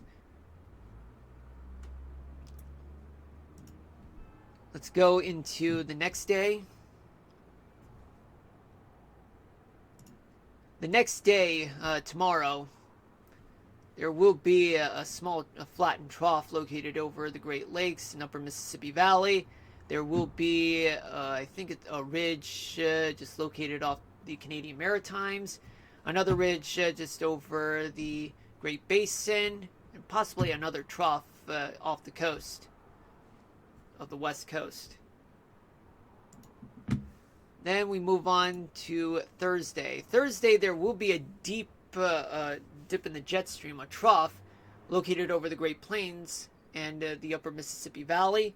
There will also be two ridges located just off the coast of the East Coast, and as well as over the Great Basin. Yeah, my muscles are already tired, folks, believe it or not. And as for Friday, there will be a dip in the jet stream just over the Ohio Valley and the Appalachian Mountains, which means that by Thursday and Friday there could be a rain event throughout the East Coast, and there is a ridge over the Southwest and the Great Basin and the Rocky Mountains, and there could be a system that could happen on Thursday and Friday throughout the Pacific Northwest, folks. Now, let's focus on the temperatures. So, temperature-wise, that's right now, but we're going to look into tomorrow. Sorry about that, folks. For tomorrow, there will be... That's not what I meant to do. Tomorrow morning, the lows are mild in Florida, and as well as the coastal portions of the southeast, the Atlantic side, and as well as parts of the Gulf Coast, and as well as the southwest. Hold on just a moment, folks.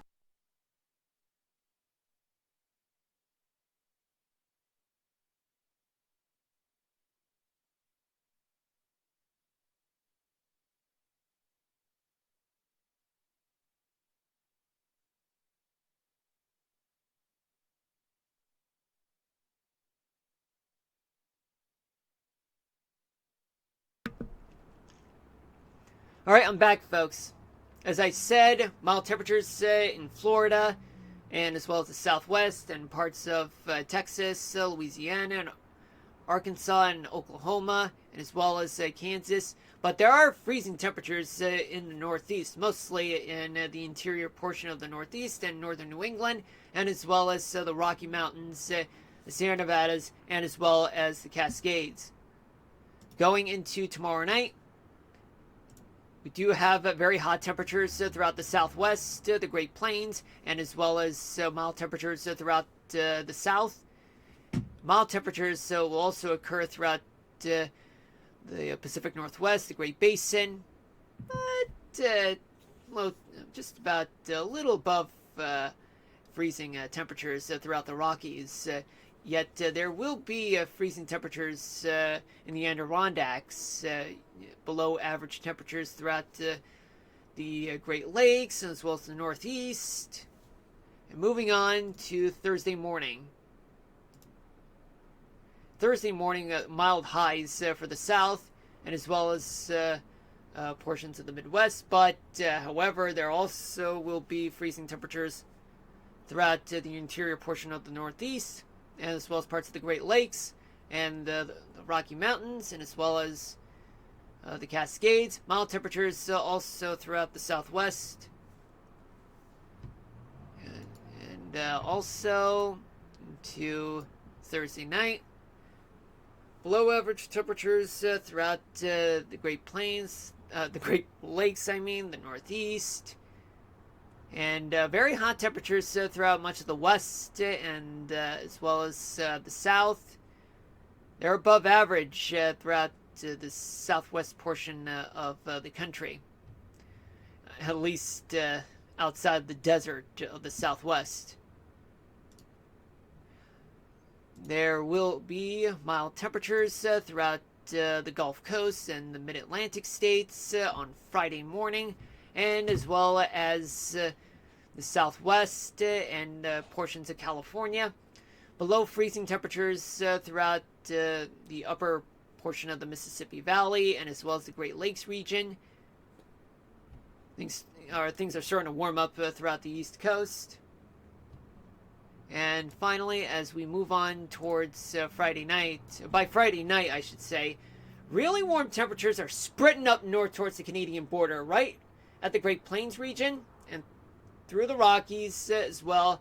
And the desert's going to get really hot in the Southwest, and really hot, warm temperatures throughout Florida, and chilly temperatures would seep in towards Tennessee, as well as the Appalachian Mountains, and as well as the Northeast, dealing with temperatures around the 40s and upper 30s, and as well as portions of the Great Lakes region.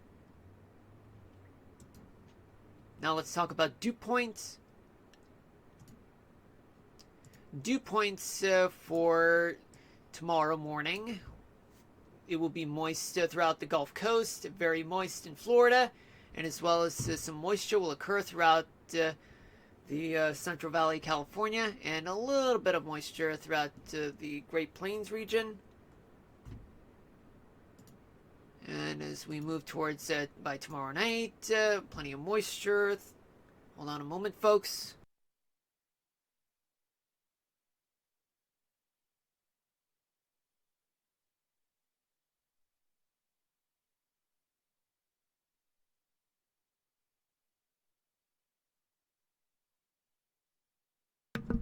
Sorry about that. There will be moisture throughout the Mississippi Valley, and as well as Florida as well, and parts of the Southeast, and as well as more moisture building up in the Central Valley of California, and as well as a little bit of moisture throughout the Pacific Northwest, and as well as the rest of the Great Plains region, and as well as the upper portion of the Mississippi Valley. And moving on towards Thursday morning. Thursday morning, there will still be moisture throughout much of the South, and as well as the Central Valley of California. Deep amount of moisture throughout South Florida, by the way, folks. And as we move towards Thursday night, there will still be plenty of moisture throughout much of the South, but there will be drier air pushing towards the eastern portion of Texas, which creates a deep gradient of dew point in which the eastern side is very moist and the western side is very dry, yet there will be a good amount of moisture throughout the Central Valley of California, and as well as more moisture moving in towards the Columbia River Valley in the Pacific Northwest, And going into Friday morning, there will be a good amount of moisture, a lot of moisture throughout the Gulf Coast region. Texas will also get more moisture, and as well as the Mid-Atlantic states. And let's not forget about the West Coast of the United States, specifically in Central Valley, California, still dealing with more moisture. And by Friday night, all that moisture would move a little bit to the south, which means dry air could move in towards portions of the south. Yet more moisture would still persist throughout Texas and Florida, and as well as the Mid-Atlantic states, and as well as the Central Valley of California. Now we can talk about Cape.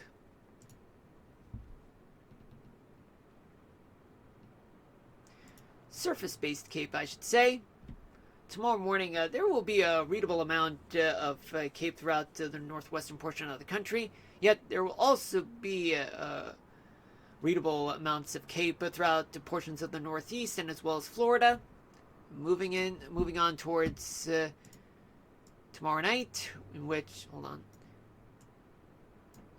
there will be a good amount of Cape throughout the Great Plains region and as well as portions of the Rockies, Bitterroot Mountains, and as well as parts of the Pacific Northwest. Yet there will be a good amount of Cape throughout the Sierra Nevadas and as well as the Atlantic portions of Florida, and readable amounts of Cape throughout the rest of Florida and Georgia and parts of the Carolinas. Then going into Thursday morning, there will be readable amounts of Cape throughout the Ohio and Mississippi valleys, and as well as Florida, but with a good amount of Cape, convection that is, and as well as readable amounts of Cape throughout portions of the Dakotas. Thursday night, there will be a lot of Cape throughout much of the South, going into the rest of the Mississippi Valley, yet readable amounts would still occur throughout the upper portion of the Mississippi Valley, plus portions of the Great Lakes, and as well as portions of the Northeast, the Rockies, and as well as the Pacific Northwest and the Sierra Nevadas. Friday morning, a good amount of Cape will occur throughout the Gulf Coast and as well as the Atlantic portion of the Southeast. Readable amounts of Cape throughout portions of New England and as well as the Ohio Valley, the upper portion of the Mississippi Valley, and the northwestern portion of the country. And finally, on Friday night, there will be a good amount of Cape throughout the Rocky Mountains and the western portion of the Great Plains, and as well as much of the rest of the South, dealing with a readable amounts of Cape. But the Mid-Atlantic states, they'll also be dealing with a readable, good amount of Cape, convection that is. And readable amounts also throughout portions of the Northeast, the Ohio Valley, upper Mississippi Valley, Great Lakes, and as well as the northwestern portion of the country, and a good amount of Cape throughout the Sierra Nevadas.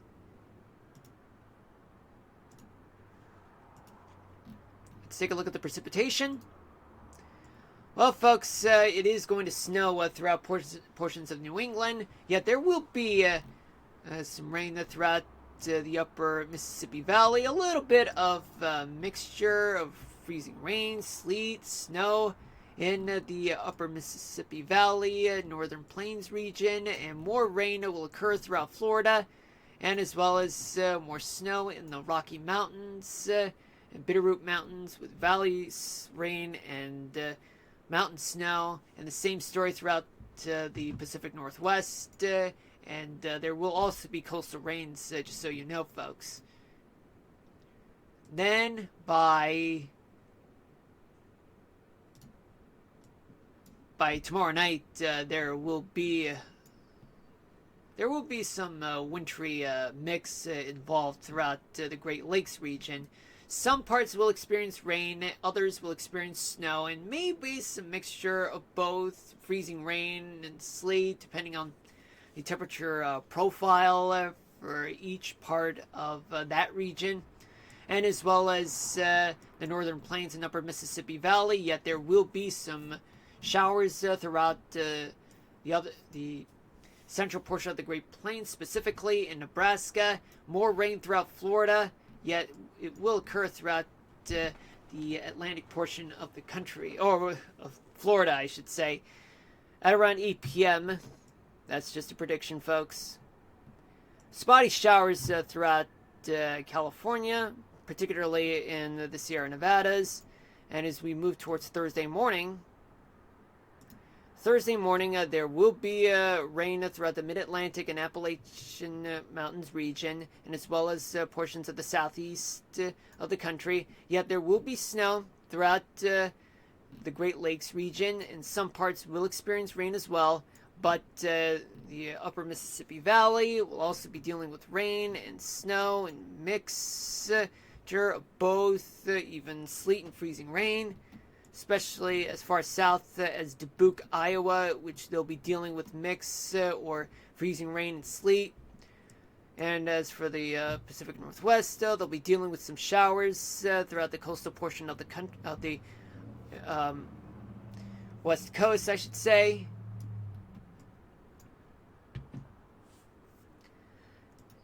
Sorry about that. And as we move towards Thursday night, there will be a lot of moisture throughout the eastern third of the country, or the eastern half of the country. Yet there will be snow in the mountainous portions of the Northeast, and as well as the portions of the Great Lakes region, depending on the temperature profile where the rain-snow line occurs. And otherwise, there will be rain throughout the Mid-Atlantic states, as well as the Ohio Valley and portions of the Southeast. Oh yeah, and as well as the upper portion of the Mississippi Valley. And also there will be a lot of moisture moving in towards the Pacific Northwest with snow in the mountains, and as well as the valleys and the coastal regions will experience some rain. And moving in towards Friday morning, there will still be moisture throughout the East Coast, yet some parts, especially in the interior portion of the Northeast, will experience wintry weather like snow, freezing rain, and sleet. And in the South, there will be more rain throughout the Southeast, and as well as the Gulf Coast, still expected to have showers in that part of Texas, the southern half of Texas. The Midwest also dealing with some showers, particularly in the upper Mississippi Valley, and a little bit of mixture throughout the northern plains, and the Pacific Northwest still also dealing with more moisture, valley rains, as well as the coast, but also mountain snow as well in the Rockies, Bitterroot Mountains, the Cascades. And then finally, moving on towards Friday night, there will still be more rain, but much of the wintry weather, well, most parts will have warmer temperatures, above freezing temperatures, which means more rain throughout much of the Northeast and Mid-Atlantic states and portions of the Southeast.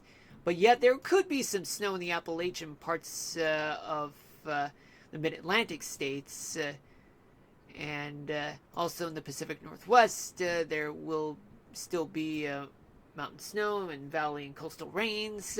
Great Basin and Bitterroot Mountains will experience valley rain, mountain snow, and as well as Northern California could see some spotty showers, and also in Los Angeles, Southern California, also dealing with some showers as well.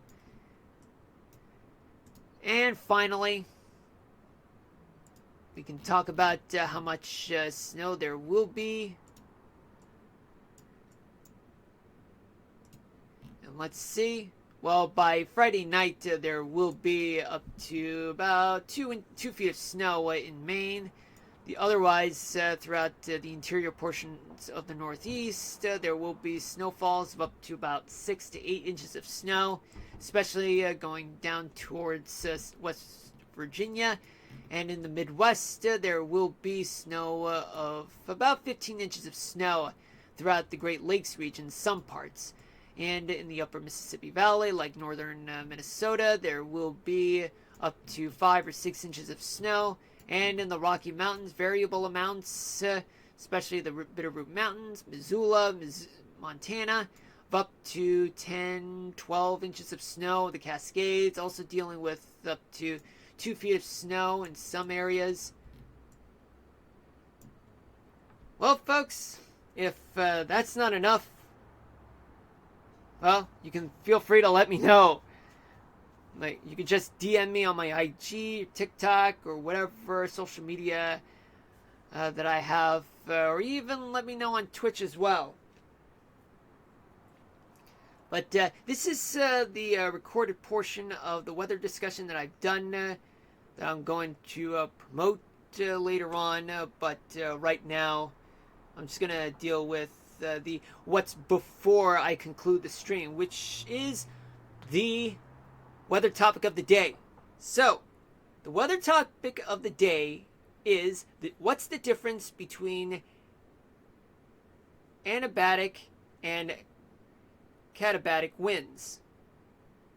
Okay, so the difference between anabatic winds and katabatic winds is that an anabatic wind is the type of wind in which it is warm and it flows up a steep slope or a mountainside, and it usually occurs during the day when the sun heats mountain slopes more quickly than the surrounding air, causing the air near the slopes to become warmer and less dense. Whereas katabatic winds, they happen to be known as downslope winds, in which they flow downhill due to gravity. And they form at night, in which the highlands radiate heat and cool down, causing air to come in contact with them to cool and become denser. Well, folks, that's all I got for today. But for a better explanation, I can just say that anabatic winds are upslope winds driven by daytime heating of slopes, while katabatic winds are downslope winds caused by the cooling of air at higher elevations, leading to gravity-driven descent. Alright, folks, that's it for today. Thank you guys for watching. And when am I going to stream the next time? Well, folks, that part, it's going to be tricky for me tomorrow. Well, if I stream tomorrow, it's going to be split into 2 shorter streams, meaning that I'll start the stream at 6 o'clock, yet conclude at 7 o'clock, but the second half will begin from 10 to 11. After that, that's it. And well, we will be continuing playing Minecraft, but it's going to be shorter, just so you know, folks. And it's going to be quite difficult to do this, folks. But if I do this on Thursday, then it'll be the same time, nothing special, but yet it will still be Minecraft.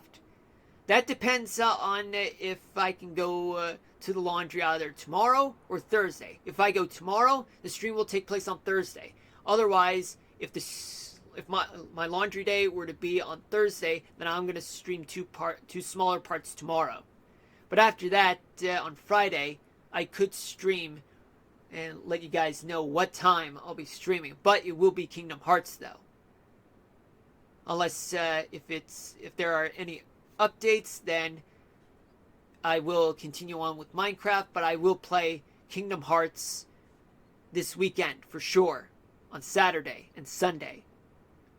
Alright, folks, thank you guys for watching, and sorry that I made you guys put up with all the interruptions and me stammering all the time, especially when I'm recording for a highlight to talk about weather discussions for this stream at every time when it's 30 minutes before the end of my stream, in which that's my routine now for streaming any game that I can come up with. Minecraft, Kingdom Hearts, whatever. But anyway, thank you guys for watching, and I'll see you maybe tomorrow or Thursday. But if you guys see me tomorrow, I'll see you tomorrow. Otherwise, if I see you on Thursday, I'll see you on Thursday. Alright? Take care, you guys. Follow me on Twitch. and then turn on the notifications just so that you guys know when I'll be streaming the next time. All right? Love you guys. Peace out, everybody. Signing out.